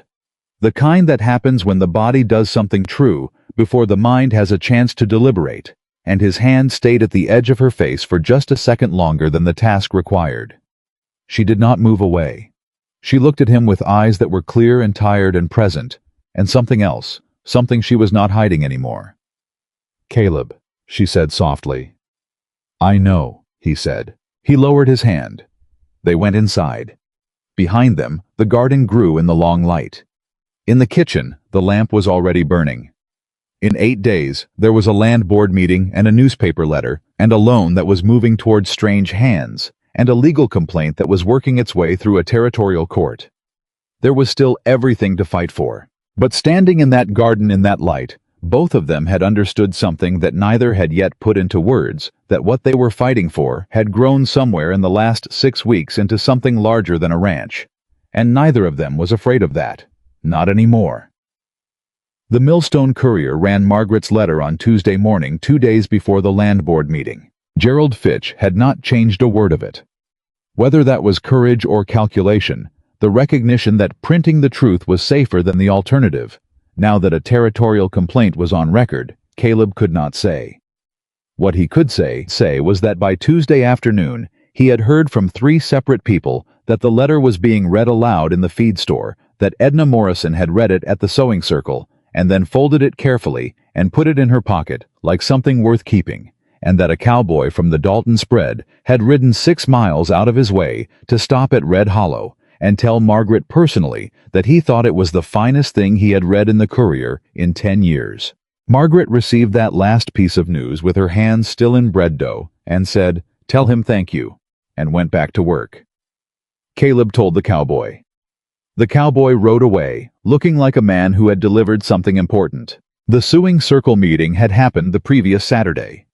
Margaret had stood in Edna Morrison's parlor in front of 14 women, some curious, some skeptical, 2 openly hostile in the way of women who had already decided and were waiting for evidence to confirm what they believed. And she had answered every question put to her with the same quality she brought to everything directly. Without flinching, without performing humility, she did not feel. A woman named Clara. The same Clara who had stared at Margaret on the main street that first day in town had asked with the particular blade of a woman who considered herself plain-spoken, "Why did your husband leave you? What did you do?" The room had gone very quiet. Margaret had looked at Clara for a moment. "He left me because I was too much for him," she said. "Too much weight," he said. "Too much to carry." She paused. "I have spent a great deal of my life being told I am too much of one thing or another. I have decided to stop apologizing for my size and start letting people judge me by what I build." She held Clara's gaze. "What I have built at Red Hollow Ranch in 6 weeks is on record at the county clerk's office, the territorial court, and in the Harlan Bank's own ledger. You are welcome to look at all of it." Clara had not asked another question. Edna had looked at Margaret across the room with something that was not quite a smile, but was close enough. By Monday, 2 of the 14 women had sent notes to their husbands on the county council. By Tuesday, the letter was in the Courier. By Wednesday morning, the day before the land board meeting, something had shifted in Millstone County that was difficult to name precisely, but that Caleb could feel the same way he felt weather coming. The town had made up its mind about Margaret Ellis. Not all of it. Not unanimously. Clara Briggs still had her opinion and was keeping it. But the broad, practical, fair-minded middle of a county that had been watching and waiting to decide had decided. And it had not decided the way Victor Harlan intended. Wednesday evening. The night before the land board meeting, Caleb found Margaret sitting at the kitchen table not writing. Just sitting. Both hands around a coffee cup that had gone cold, looking at the middle distance with an expression he had not seen from her before. He sat down across from her. "Tell me," he said. She looked at him. She did not pretend she had not been thinking something she needed to say. "I got a letter today," she said. "From my cousin, with the documents I asked for." She paused. "There was also a note from him. He had done some asking around about my husband, about where he went after he left me in the canyon." She set the coffee cup down. "He made it to Oregon. He's working at a lumber camp north of Portland. He's already married again, has been for 3 weeks. Caleb was very still. 3 weeks, he said. "We were still legally married when he did it," she said. "Which means either he found a judge who didn't ask questions, or he lied about his status." She said it with the flatness she used for facts that hurt, not pretending they did not hurt, but not letting the hurt run the sentence either. "My cousin thinks I could file a legal complaint, about the abandonment, about the fraudulent marriage." "Do you want to?" She was quiet for a long moment. "No," she said finally. "I want him to be very far away and of no consequence to my life, which he already is as long as I never go to Oregon." She looked at Caleb. "I want a divorce, properly, legally, so that I am not attached to a man I never want to think about again." She paused. "My cousin knows a lawyer who handles these cases. It takes time, and it takes money." "How much?" she told him. He nodded. "We'll have it. Give us another month." She looked at him with something that was complicated and clear at the same time. "You don't have to, she started. "You put $240 into this ranch," he said. "I think we can cover a divorce lawyer." He held her gaze.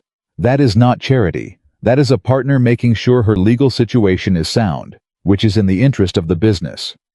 She looked at him for a moment. "The business," she said. "Yes," he said, steadily. "The business." Something moved at the corner of her mouth. Not quite a smile. Something warmer. "All right," she said. "The business." He picked up her coffee cup, went to the stove, poured it fresh, and put it back in front of her. She wrapped her hands around it. This time it was warm. "Tomorrow," he said. "Land board. Who do we have in that room?" She straightened. Back to work, and the transition was so natural, so entirely her, that he found himself grateful for it. Dale Morrison confirmed this afternoon. He's bringing 2 ranch hands and his brother-in-law from the North Range. James Caulfield is coming with his wife. Hector and Rosario will both be there, Rosario with her written statement. She counted on her fingers. Cole from the Garrity spread said he'd come if he could get away. The cowboy from Dalton who rode out today, his name is Pete, apparently said he would bring 4 men. Victor controls 1 commissioner, Caleb said. Henderson. He's had Henderson in his pocket for 8 years. Henderson is up for reappointment in December, Margaret said. I found that out from Mrs. Davies at the clerk's office. She mentioned it very casually, in the way people mention things casually when they actually want you to know them. Caleb raised an eyebrow. "You made friends with the county clerk's wife." "I brought her bread," Margaret said simply. He almost laughed. He let himself this time a short, genuine thing that surprised him with how good it felt. "What time tomorrow?" he said. 9 in the morning, she said. "I want to be there at 8. "Then we leave here at 6. She nodded, picked up her pen, started writing. He stayed at the table across from her, not working, just present in the comfortable silence that had become the texture of their evenings together. The silence of 2 people who had run out of the need to fill space with noise and had found something better in the quiet. Outside, the Wyoming night came down dark and full of stars. Tomorrow was the land board. Whatever came after it, the loan in strange hands, the divorce proceedings, the rebuilding that was still ongoing, would come after it. Tonight, the kitchen was warm, and the lamp was burning, and both of them were still in it. That was enough. The land board met at 9 in the morning in the county hall, which was a single large room with wood benches arranged in rows, facing a raised table where the 3 commissioners sat. By 8:45, every bench was full. Caleb had not expected that. He had expected a decent turnout. The people they had specifically asked to come, plus whatever general public decided to attend out of curiosity. What he had not expected was that the room would be standing room only before the meeting even started, that there would be ranch hands he had never met, standing along the back wall, that 3 women from Edna Morrison's sewing circle would be sitting in the second row with their hands folded in their laps and their expressions set like women who had arrived with an intention. Margaret saw it too. She was seated in the front row beside Caleb with Hector and Rosario to her left, Dale Morrison and James Caulfield behind her, and approximately 40 other people distributed through the room who had in different ways and for different reasons decided that this meeting mattered. "I didn't ask half these people to come," she said quietly to Caleb. "I know," he said. "Then why are they here?" He looked at the room.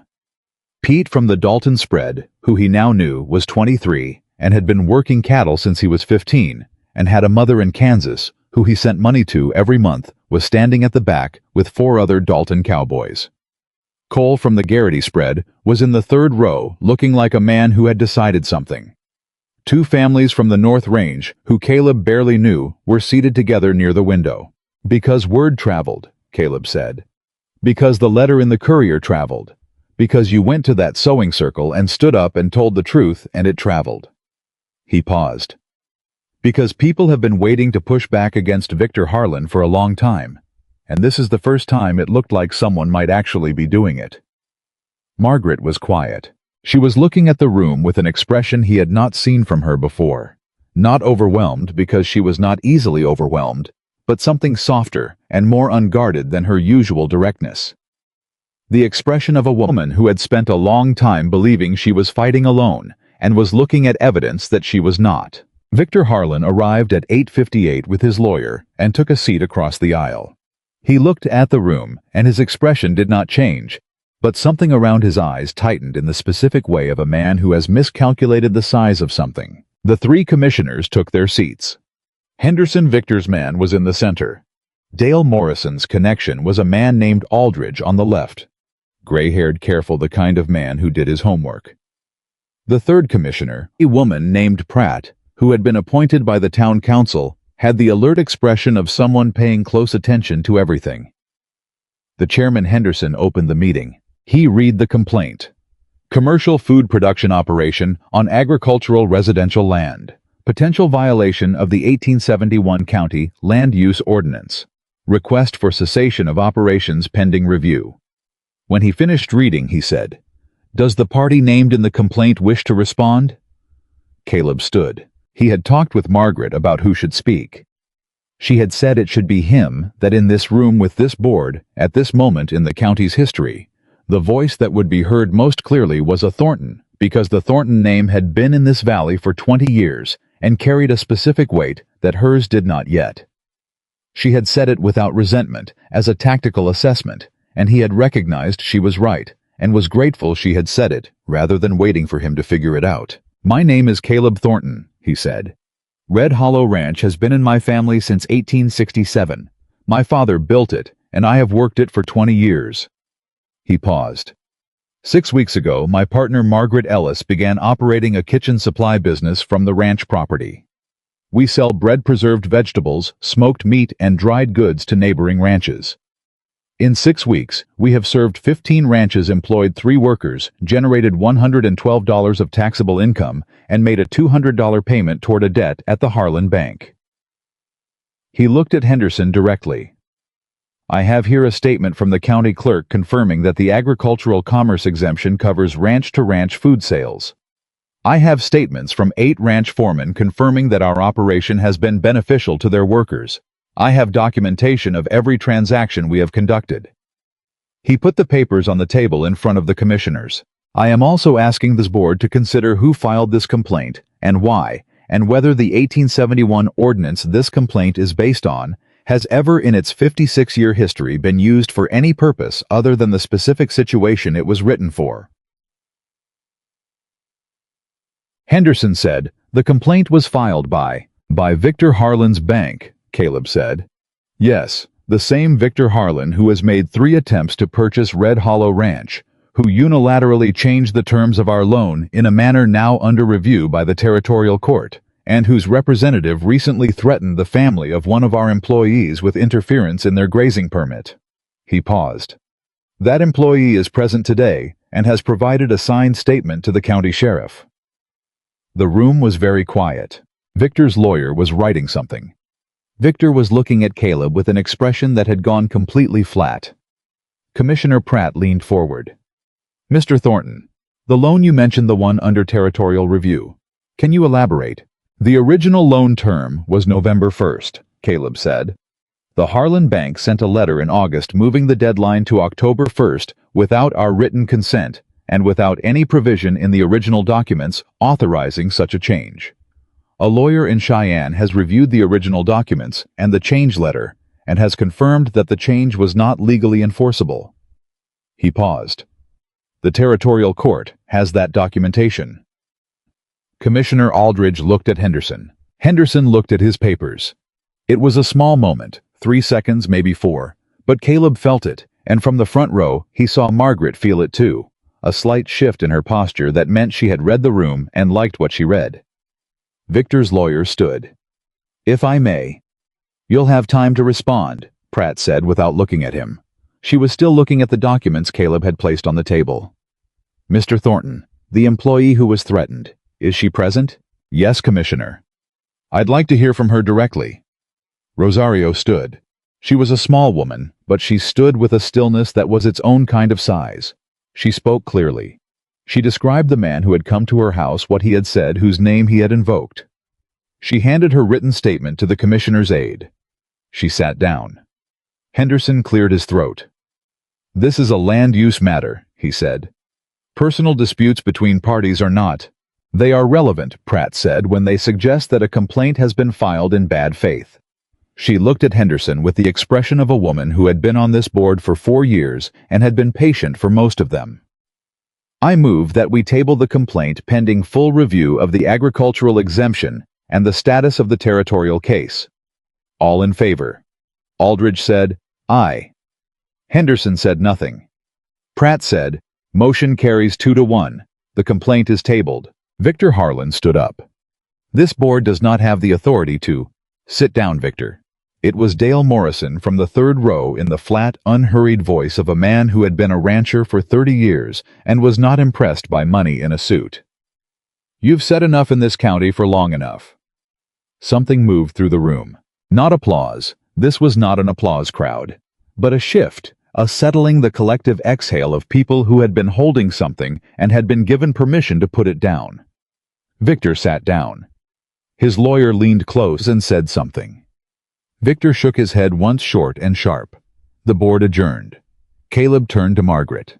She was looking at her hands in her lap. When she looked up at him, her eyes were bright, not with tears exactly, but with the particular brightness of a person who has been holding something tightly for a very long time and has just felt it loosen. "It's not over," she said. "No," he agreed. "The loan. I know. We still need to find out who bought it. I know." He held her gaze. "But we're still standing. And Victor is not." She nodded slowly. Looked around the room at Hector and Rosario, at Dale Morrison, who was shaking hands with Aldridge, at Pete from the Dalton spread, who caught Margaret's eye from the back of the room, and nodded once with the serious respect of a young man who had witnessed something he would remember. "We should get back to the ranch," she said. "Friday supply run needs prep."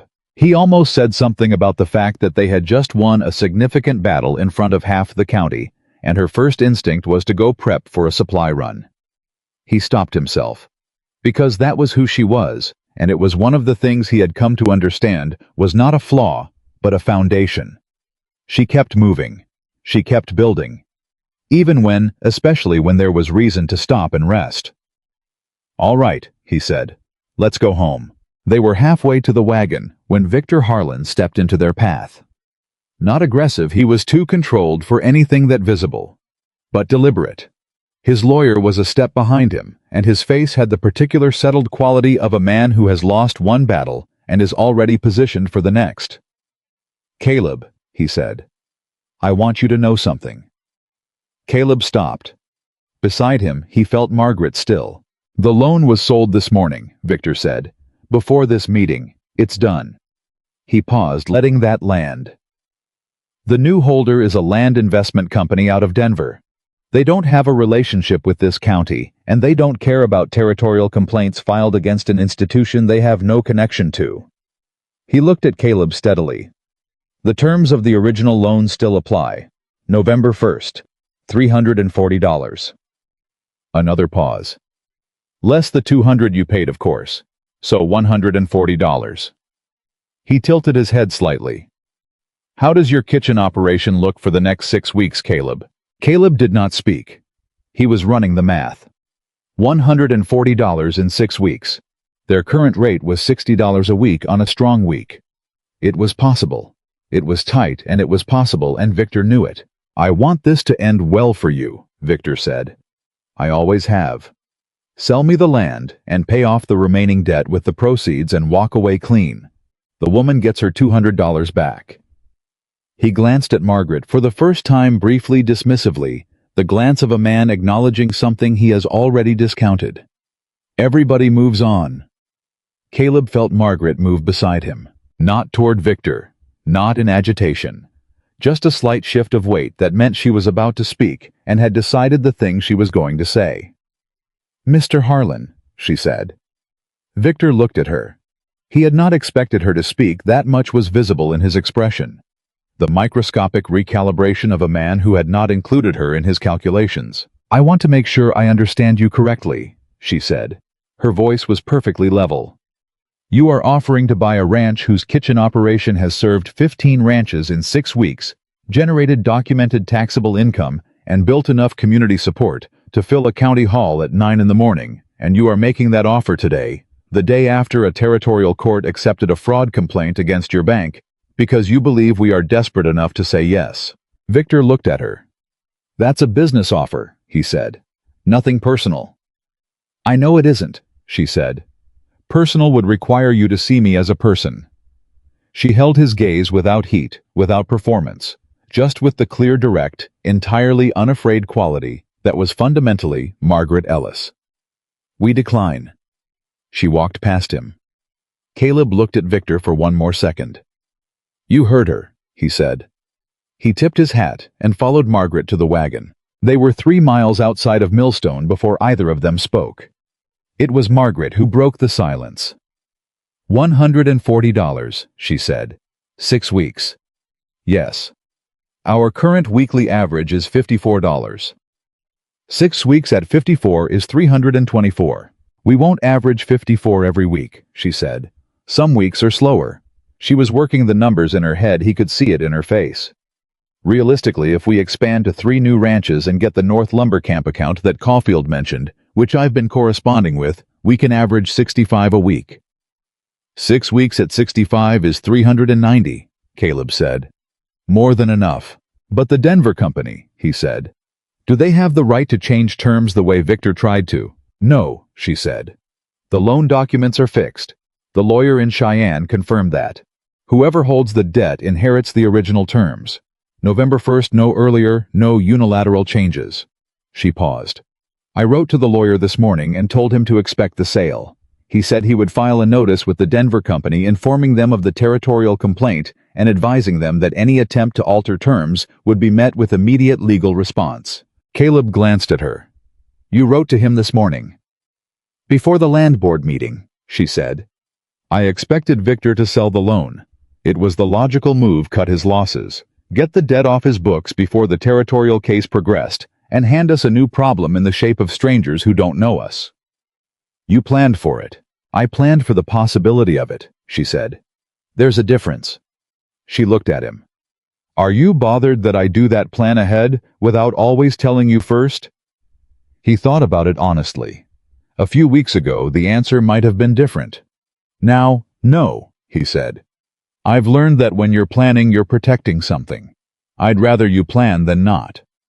She looked at him for a moment. "Your father raised a good man," she said quietly. He looked at the road. "He would have liked you," Caleb said. "He liked people who didn't waste time being afraid of things they could actually do something about." She was quiet with that for a moment. Then, "Tell me about him." He had not talked about his father in 3 years. He had kept the grief in the same place. He kept everything that mattered too much behind work, behind function, behind the daily forward motion of survival. He was not sure he knew how to open that door. But Margaret had asked with the directness that meant she actually wanted to know, and he had learned by now that she did not ask things she did not mean. So he told her. He told her about a man who had come to Wyoming with $40 and a mule and had built the ranch acre by acre with his hands. A man who could fix any piece of equipment ever made and could not for the life of him write a letter without help because schooling had been a luxury his childhood hadn't had. A man who had loved Caleb's mother with the quiet totality of a person who has found the thing they were built for and knows it, and who had walked around for 2 years after she died, like a man carrying an invisible weight that never fully left him. "I used to say," Caleb said, "that a ranch is just a place until someone decides it means something. Then it becomes something worth dying for."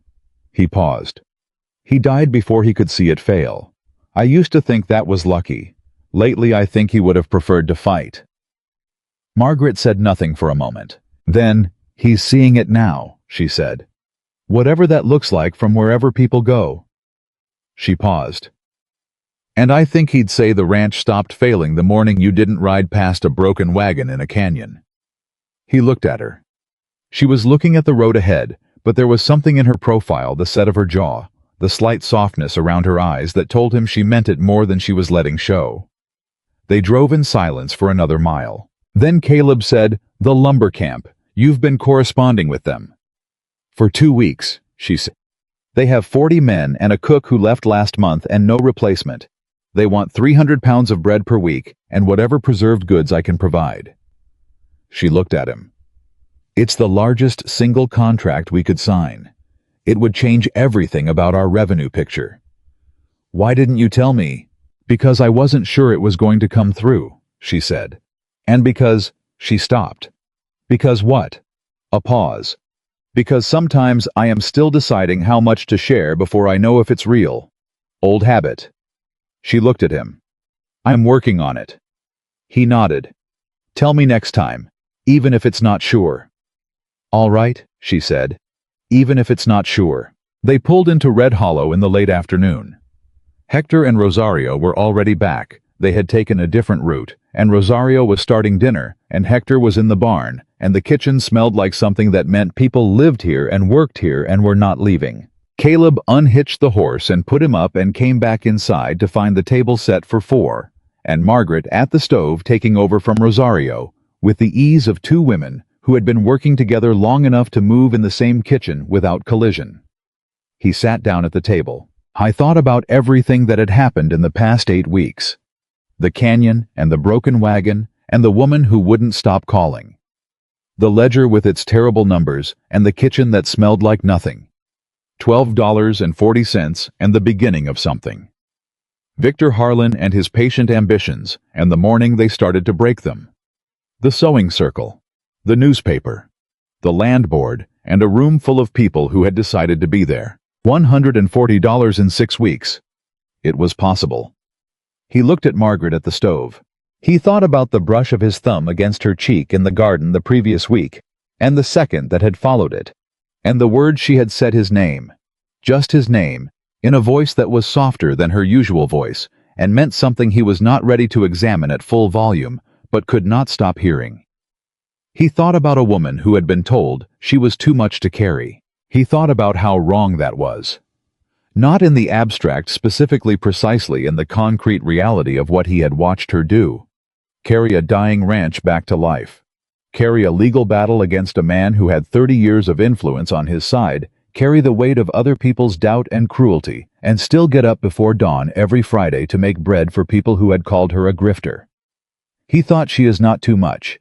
She is exactly the right amount of everything. He did not say it out loud, but he thought it at the kitchen table with the lamp burning and the dinner coming, and Hector's voice and Rosario's voice, mixing in the warm air of a ranch that was not dying anymore, and the thought was so clear and so certain that it felt less like a feeling and more like a fact. After dinner, after Hector and Rosario had gone, and the table was cleared, Margaret sat down with the lumber camp correspondence and spread it out. "I want to write the formal proposal tonight," she said. "If I can get it to them by Friday, and they agree by the following week." "Margaret." She looked up.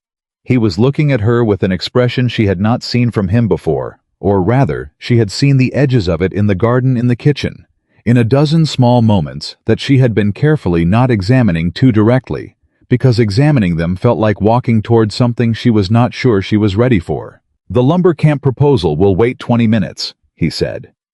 She set down her pen. He reached across the table and put his hand over hers. Not the 3-second gesture from the garden. Not the brief and deniable moment of a thumb against her cheek, but a deliberate and full and unhurried thing. His hand over her hand on the table of the kitchen that had been dead and was alive. "I need to say something," he said. She looked at him. Her face was open in the way it only was when she had stopped protecting something. "I know," she said softly. "I don't know how to say it correctly," he said. "I haven't." He paused. "It's been a long time since I've needed to say this kind of thing, and I'm not sure I was good at it even then." "You're doing fine," she said. "This ranch," he said. "What it is now, what it feels like now." He held her gaze. "That's because of you. Not because you worked hard, plenty of people work hard. Because of who you are when you work. Because of the way you look at a broken thing and see what it can become." He paused. "I look at this ranch, and I see my father's work, and my own failure, and everything I almost lost. You looked at it, and saw something worth building." Another pause shorter. "I look at you, and I see someone I don't want to imagine this ranch without. This life without." The kitchen was very quiet. Margaret's hand turned under his so that her fingers were holding his fingers. "I'm not leaving," she said. Her voice was quiet and certain, and carried the particular weight of a promise made by a woman who understood the full cost of the words. "I want you to know that. Whatever happens with the debt, whatever happens with the Denver company, whatever Victor Harlan tries next." She looked at him steadily. "I'm not leaving." He held her hand on the table. "I know," he said, "but I needed to say the rest of it anyway." She looked at him for a long moment. "Say it then," she said softly. "I love you," he said. Simple. Direct. The way he did everything that actually mattered. I don't know exactly when it started.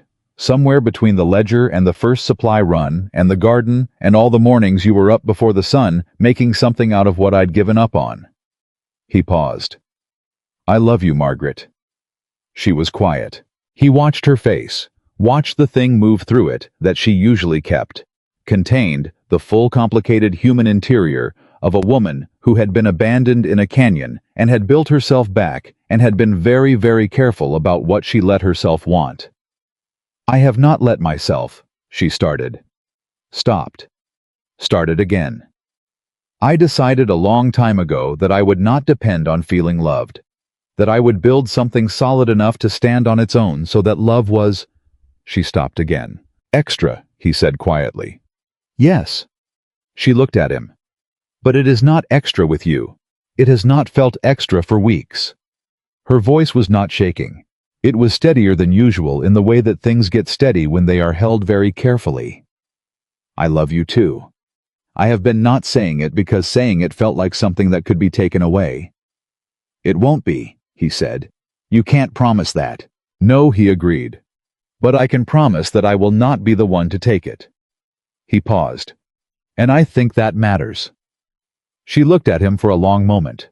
Then she turned his hand over and brought it to her cheek, where his thumb had been in the garden, the gesture completed, and held it there, and closed her eyes for exactly 1 second. When she opened them, she looked like herself. Fully herself, without anything held back. $140, she said. 6 weeks. He almost laughed. He did laugh. And she laughed too, and the kitchen was warm with it. 6 weeks, he said. "Then we have work to do," she said. She picked up her pen. He did not let go of her hand for another minute. Then he let go, and she wrote, and the lamp burned in the kitchen of Red Hollow Ranch, and outside the night was full of stars, and somewhere in Denver, a land company held a piece of paper that said $140 by November 1st, and neither of them was afraid of it. Not even close. The letter from the Denver Land Company arrived on a Monday 3 weeks before November 1st. Caleb saw it on the table when he came in from the morning chores, and he knew from the return address what it was before he opened it. He stood in the kitchen holding it for a moment without opening it, the way a man holds something he already suspects is going to change the shape of his day. Margaret came in from the garden and saw his face and said, "Open it." He opened it. He read it once. Then he handed it to her without a word. She read it. Her face did not change. That told him everything. "They're calling it in early," she said. "November 15th, he said, 2 weeks after the original deadline." "They can't do that," she said. "The terms are fixed." "Their lawyer says differently." He sat down.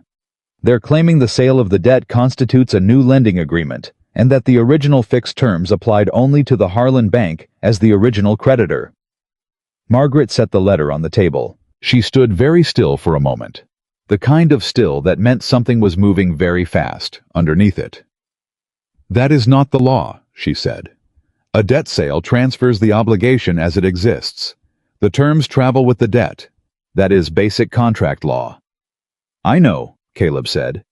"But fighting it takes time and money, and we have 6 weeks and $140 left to pay." "We have $78 in the kitchen account right now," she said immediately. "The lumber camp contract paid its first installment on Friday. That's $42. Together." She stopped. Did the math. "That's $120. We need 20 more in the next 6 weeks, and we're averaging 60 a week minimum." "The timing is the problem," Caleb said. "If they're claiming November 15th instead of November 1st, and they go to a local court to enforce it, they would have to file in Millstone County," Margaret said, "where Tom Briggs is sheriff and Dale Morrison's brother-in-law sits on the district bench." She looked at him. "Write to the lawyer in Cheyenne today. Tell him about this letter. Tell him we need a formal response filed immediately stating that the terms of the original loan are not subject to modification through resale." She paused. "And tell him we need it filed before Friday." "It's Monday. I know what day it is," she said. She picked up the letter. "I'm going to write to him myself. Today. Right now." She sat down and started writing. Caleb watched her for a moment.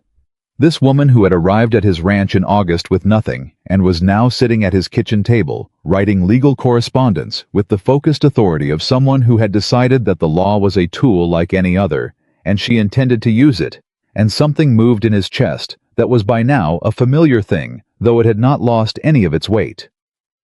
"Margaret," he said. She kept writing. "I know. We're going to be all right. I was going to say thank you," he said. She looked up, briefly. The look she gave him in moments like this, direct, warm, slightly impatient with sentiment, and yet not at all immune to it, was something he had stopped trying to describe to himself and had simply started living inside. "Write to Tom Briggs too," she said. "Tell him what the Denver company is claiming. He should know before they try anything through his office." He wrote to Tom Briggs. She finished the letter to the lawyer before noon, and Hector wrote it to town so it would make the afternoon mail. By Wednesday, the lawyer had responded. By Thursday, a formal notice had been filed with the Millstone County District Court, stating that the Denver Land Company's interpretation of the debt transfer was legally incorrect, that the original loan terms remained binding and enforceable, and that any attempt to accelerate the payment deadline would be met with an immediate injunction. The judge who received the filing was a man named Hargrove, not Dale Morrison's brother-in-law, as it turned out, but a circuit judge who had ridden into Millstone for the month, and who had, according to Tom Briggs, a long and documented history of ruling against financial institutions that tried to rewrite loan terms after a sale. Briggs came out to Red Hollow on Thursday evening to deliver the news personally, which told Caleb the news was good before the sheriff opened his mouth. Hargrove read the filing in his chambers this afternoon, Briggs said, standing in the yard with his hat in his hands.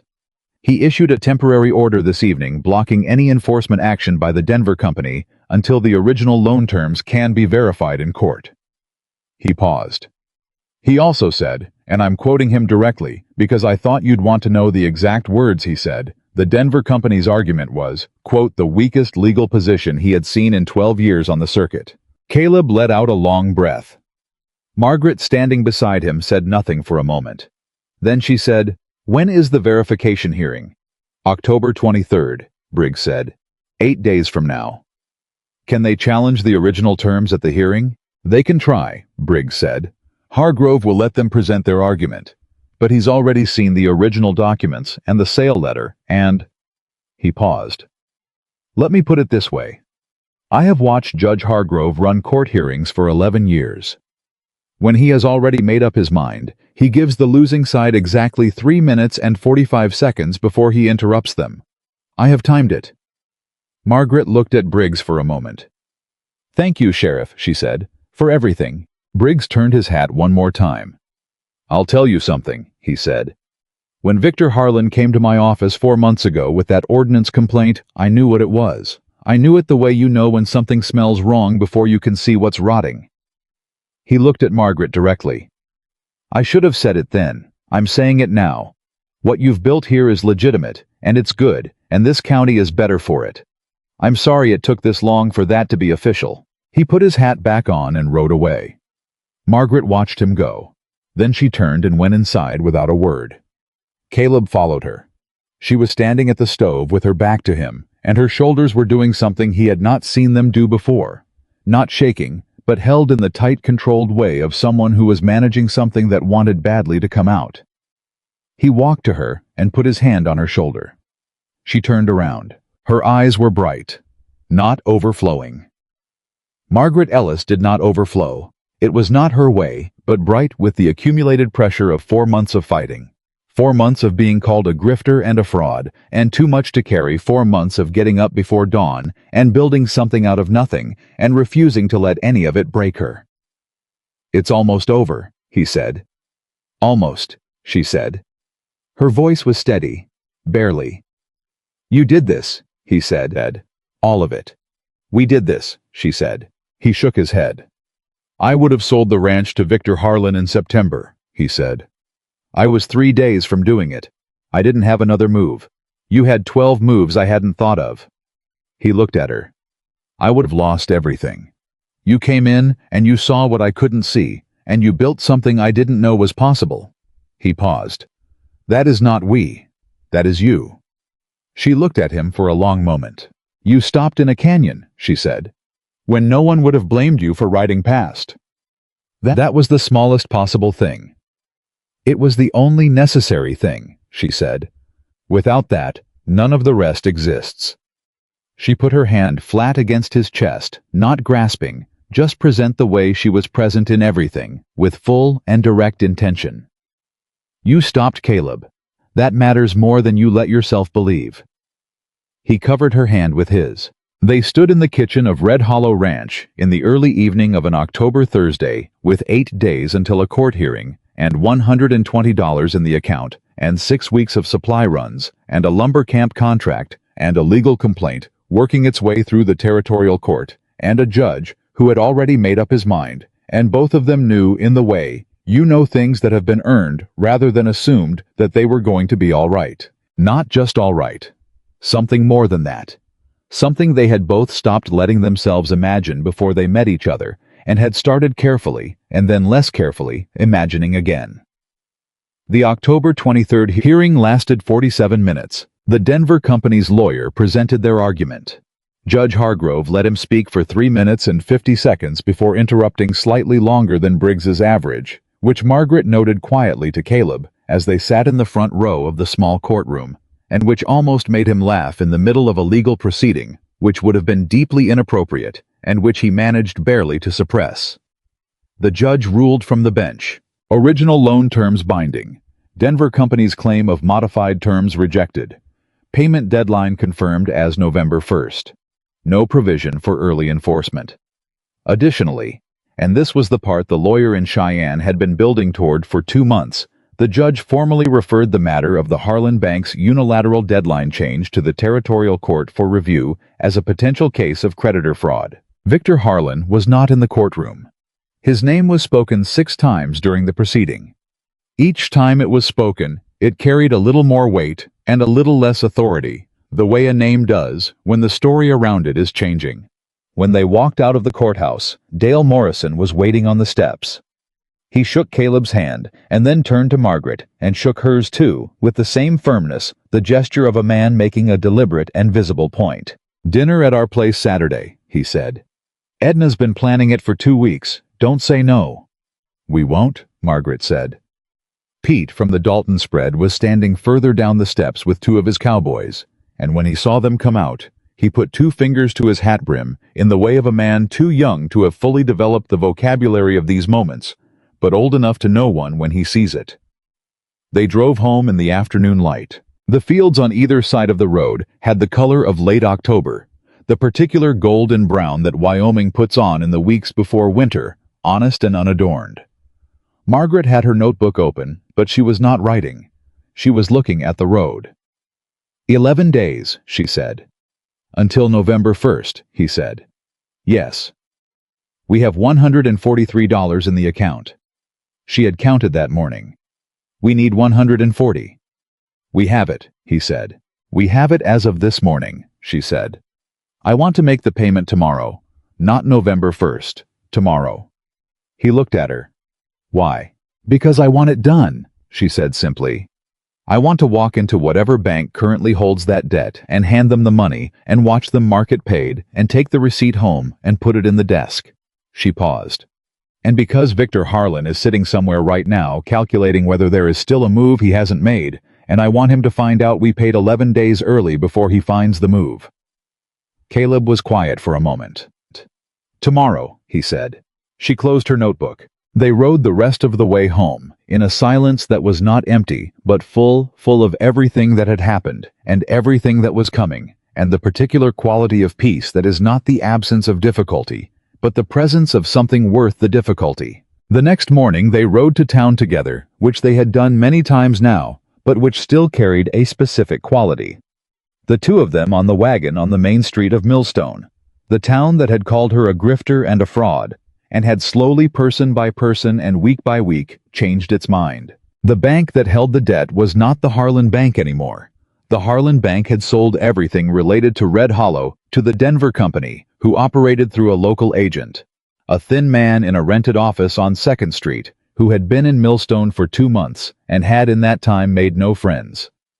The agent's name was Fowler. He looked up when they came in, and his expression went through several calculations, very quickly landing on the professional neutrality of a man who understood that his employer's position in this matter had been significantly weakened by a federal judge 47 minutes ago.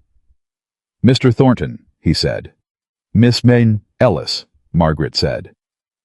"We're here to make the final payment on the Red Hollow Ranch loan," Caleb said. He put the money on the desk.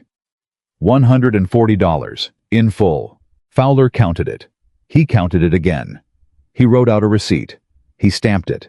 He handed it across the desk. Caleb picked it up and looked at it. Marked paid in full. October 24th, 1887. He handed it to Margaret.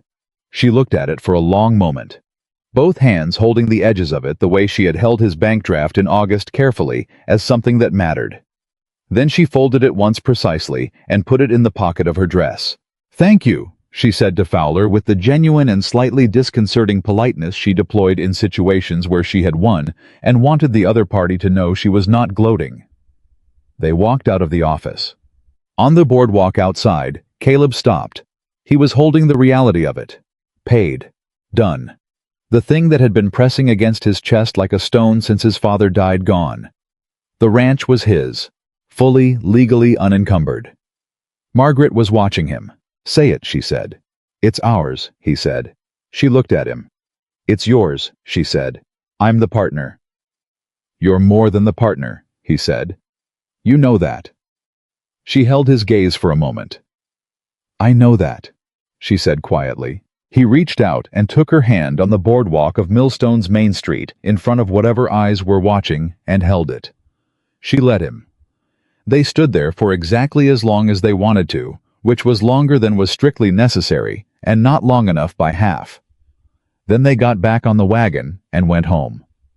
What happened to Victor Harlan happened slowly, and then all at once, the way these things do. The territorial court's review of the Harlan Bank's deadline changed the referral from Judge Hargrove produced findings in November that nobody who had been watching the situation was surprised by, and that Victor Harlan had apparently believed would never materialize. The findings confirmed what the lawyer in Cheyenne had said. In September, the deadline change had been unilateral, undocumented, and legally improper. The Territorial Bank Examiner opened a review of the Harlan Bank's lending practices.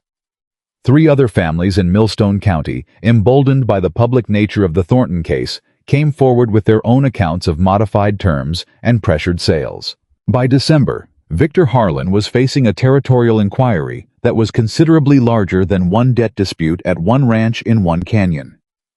He did not come to Red Hollow. He did not send messages. He did not try the social manipulation or the newspaper or the ordinance complaint again.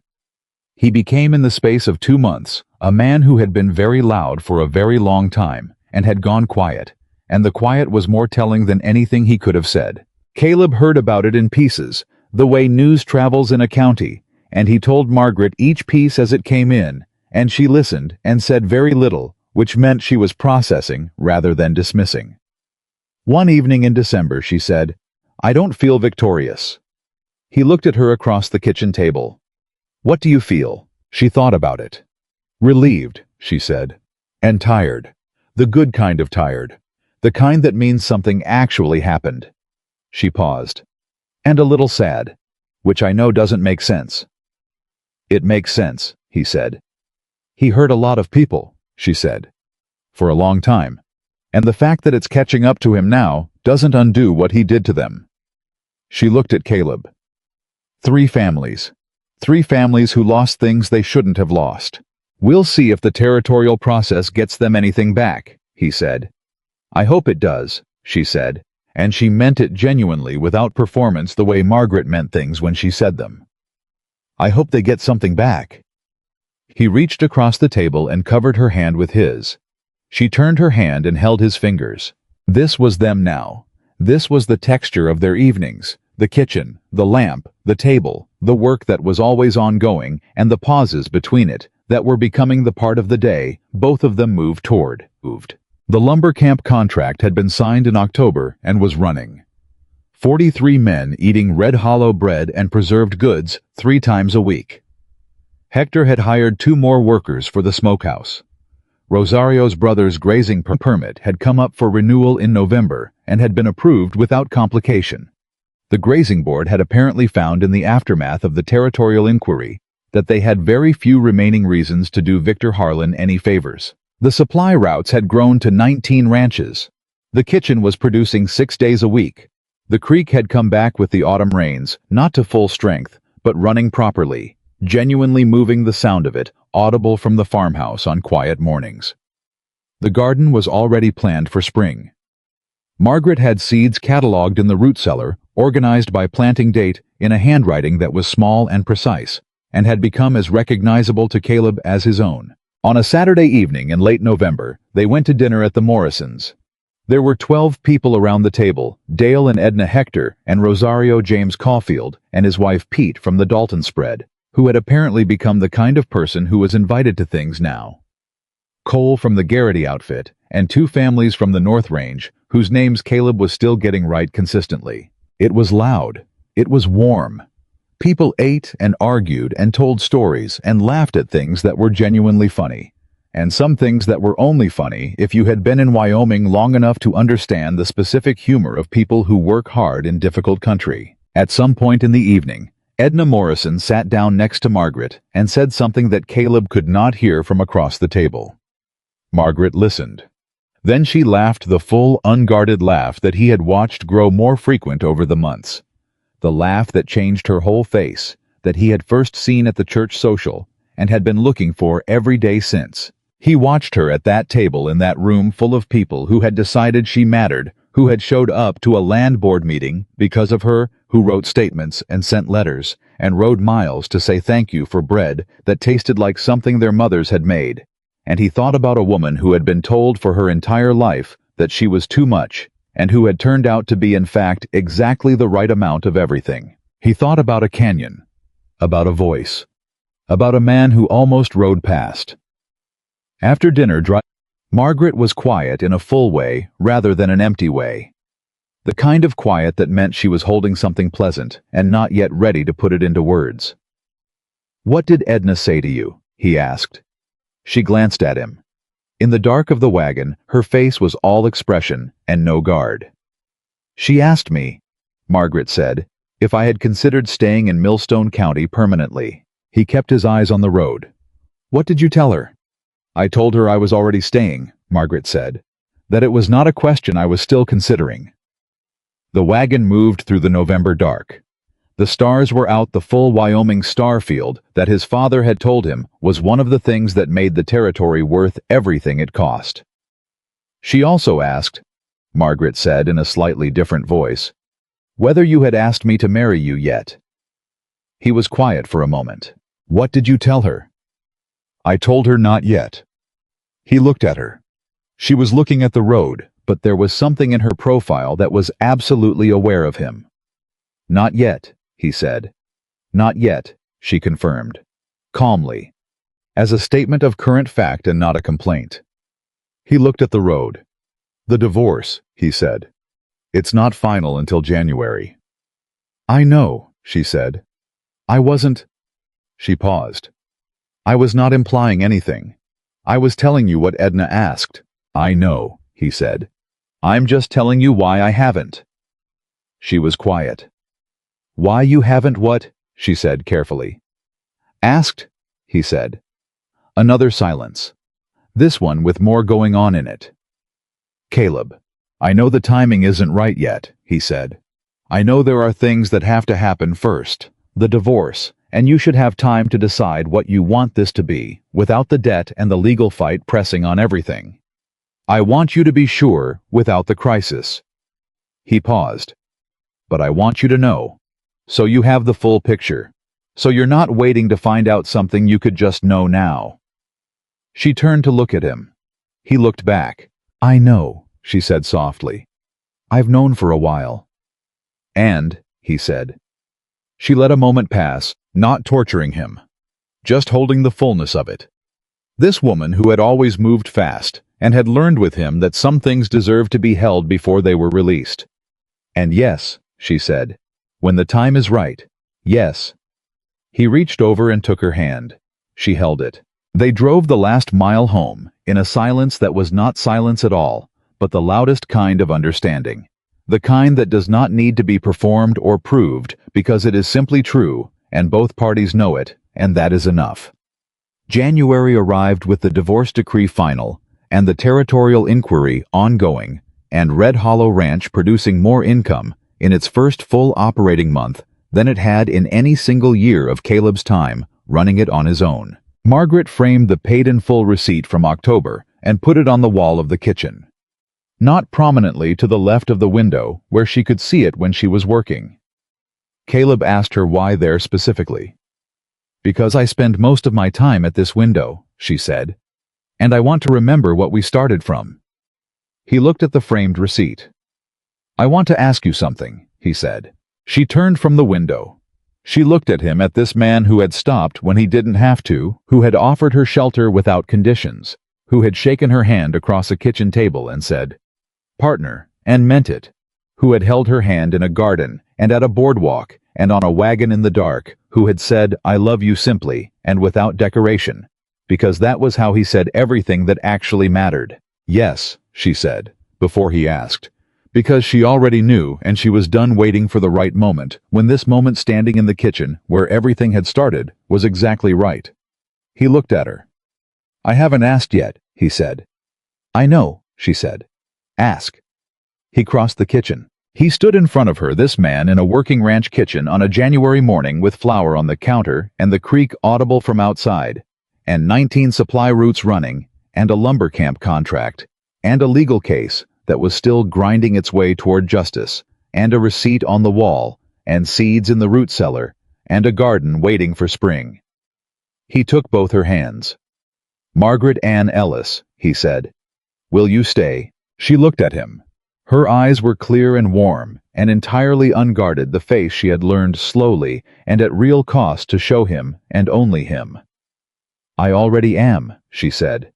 "But yes, I will stay." He kissed her in the kitchen of Red Hollow Ranch on a January morning, with the creek running outside and the seeds waiting in the cellar, and 18 months of work and fighting and grief and building and love, standing between that moment and the broken wagon in a canyon, where a woman had refused to stop calling out and a man had stopped to listen. What the people of Millstone County would say later was that Caleb Thornton had saved a woman stranded in the wilderness, and she had saved his dying ranch.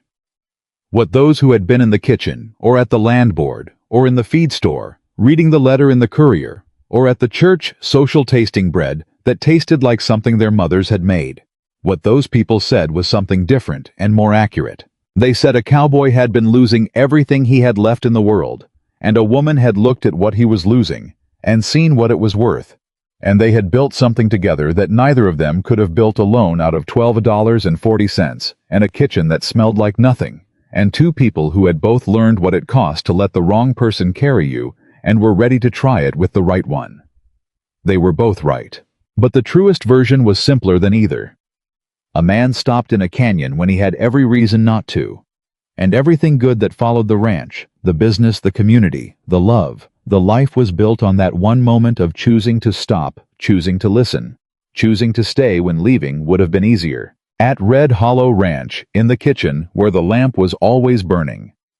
Margaret Ellis became Margaret Thornton on a March morning in 1888, with Hector and Rosario and Edna Morrison and Pete from the Dalton spread, standing as witnesses, and the creek running full and clear outside for the first time in 3 years. And the woman who had been told she was too much to carry walked into her own life fully, finally, irreversibly, on her own 2 feet, beside a man who had never once thought she was anything other than exactly enough. That was not an ending. That was the foundation everything else was built on, and it held.